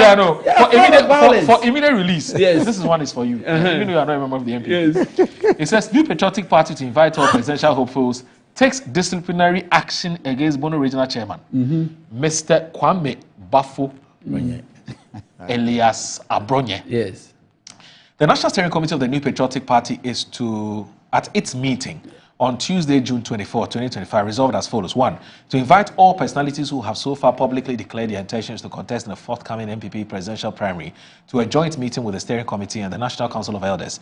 The meeting, which is expected to discuss matters of mutual interest, is scheduled to take place on Thursday, July 3, 2025. Refers the Bono Regional Chairman, Mr. Kwame Bafo alias Abronya, to the party's National Disciplinary Committee for breaching directives of the National Council, cautioning him to refrain from making unguarded public statements. 3. direct the immediate cessation of all caucuses or associations of present and former party executives, government appointees holding meetings with presidential aspirants in breach of party regulations. The party wishes to once again remind members of their constitutional obligations to protect party unity, to abide by and publicly support the party's decisions, and to refrain from engaging in acts that threaten party cohesion. Justice Kodia Frimpong, General Secretary. Now, you know, this is not the first time JFK, as affectionately called, has issued a statement cautioning party people to focus, which is to build the party from the grassroots to the top, and to put people's personal ambitions aside, because if the vehicle is not strong, it doesn't matter who drives it. Now, if you read this statement, it's only a repetition of what has been said before. The only difference is that Bronya DC one. Okay, and also the invitation to the candidates for them to sit and talk. Let me find out from you, my boss, Ernest. So Ernest is writing. Ernest is writing. It's okay. Yes. No, don't worry. Don't worry. Can't the party? No, we have just 10 minutes. But can't the party just go ahead and crack the whip? Our party constitution provides that if anybody infringes anything within the party, you go through the disciplinary process. So it's providing you a hearing. Okay. So by all means, you have to go through. The party can't just get up and say this person has done this or that, and therefore we are sanctioning you. So that's the first thing. That's the reason why he must be invited. But you see, the issue of Abronye, the question, it just links to the question you asked earlier, and that question was, if the person loves the party, will he be doing his personal agenda or somebody's agenda, or do the party's agenda? Yeah. And that's the issue of Abronye. He seems to have a personal beef with Kennedy Ejapong. Yeah. But if in trying to destroy Kennedy Ejapong, he belongs to the party. So the mud you are throwing at him is not sticking on Kennedy Ejapong alone, but also on the party that he seeks to lead, just in case we go to these primaries and Kennedy Ejapong emerges the leader. The mud that you have thrown at him at this time is going to be the weapons Doc and his team are going to use to fight the party. And that is why I believe the JFK is even like it's too late on taking this Ohia TV thing. Is a disaster. And these are leaders, and we have appealed. As for me, every platform I appear on, I start with an appeal to people within the MPP. Don't be the NDC soundbite. Kennedy Ejapong once said, you remember? And Dr. Baumia gave a lecture or whatever. Those are the things. What I am saying now, if I am right and you go and bring it tomorrow and you are using it to campaign, that's your business. But if I throw certain things at my own party, that's the problem. That's the problem I have with this Abronye thing. In a party, I have said it on several platforms. But in a party, you need the Abronyes. The hey. You need the cool-headed people who will sit in the back room, in the boardroom, and make the proper, do the proper mass. So the appear stadiums and things are there. We know the NDC paid certain bloggers. You paid them handsomely. They are fighting amongst themselves. So this information, they themselves are releasing them. Your communicators are not fighting among themselves. They bought things for them. I don't want to mention any name. I don't want any troubles. But by mentioning it, we know the people insulting and we know what you did for them. Right. But the issue is that when you need them, you needed them. The people who went on demonstration, even Asofo went on demonstration in Ghana here. You understand? We need them.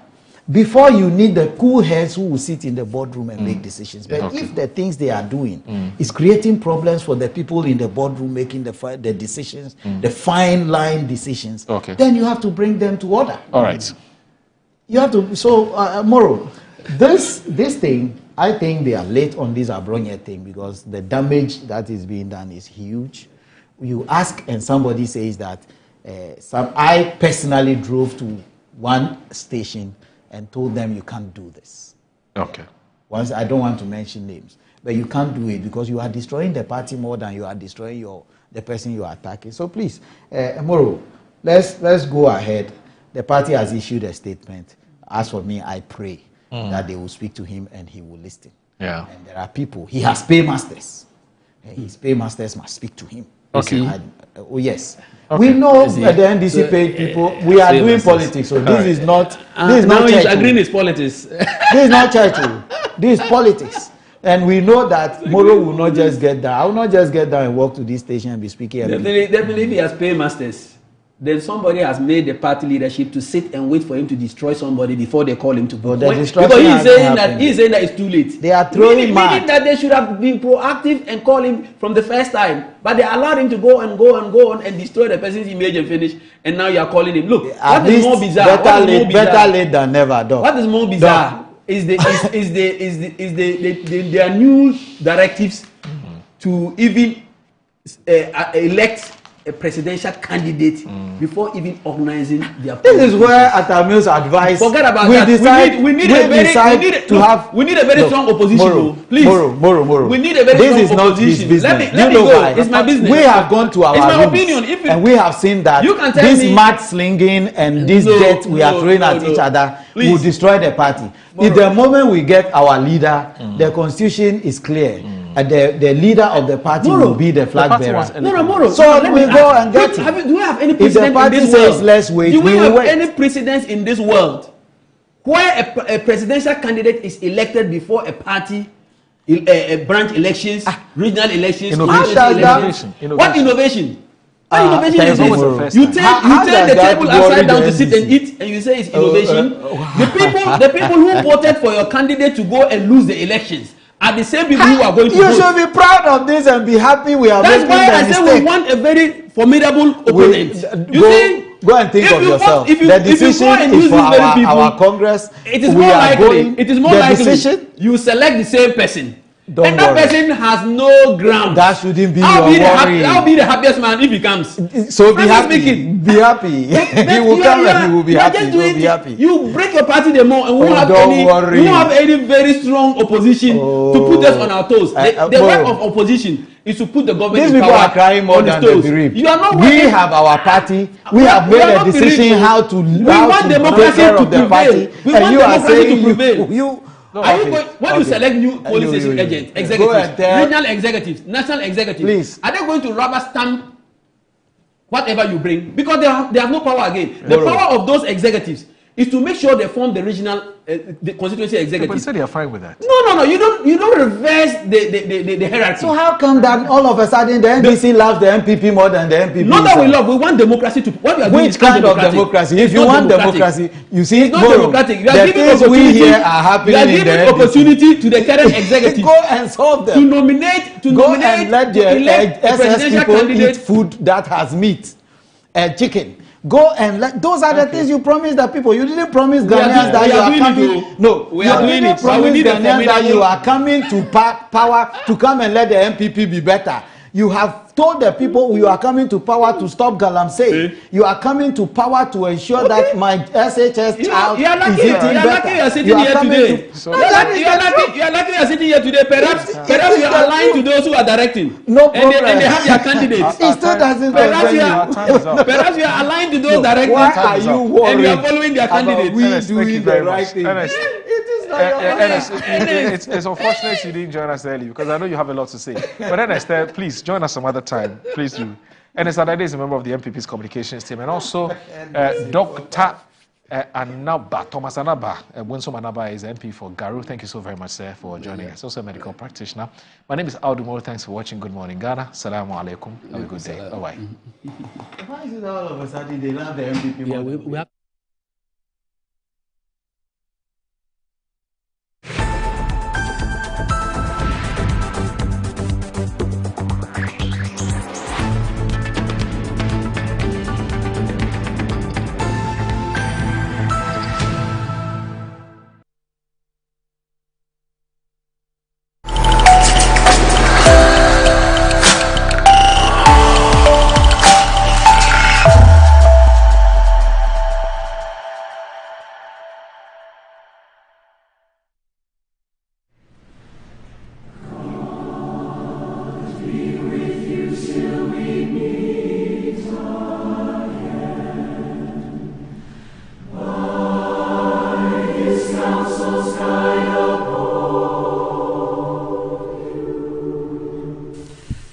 Osi Aja Tekbo IV, Paramount Chief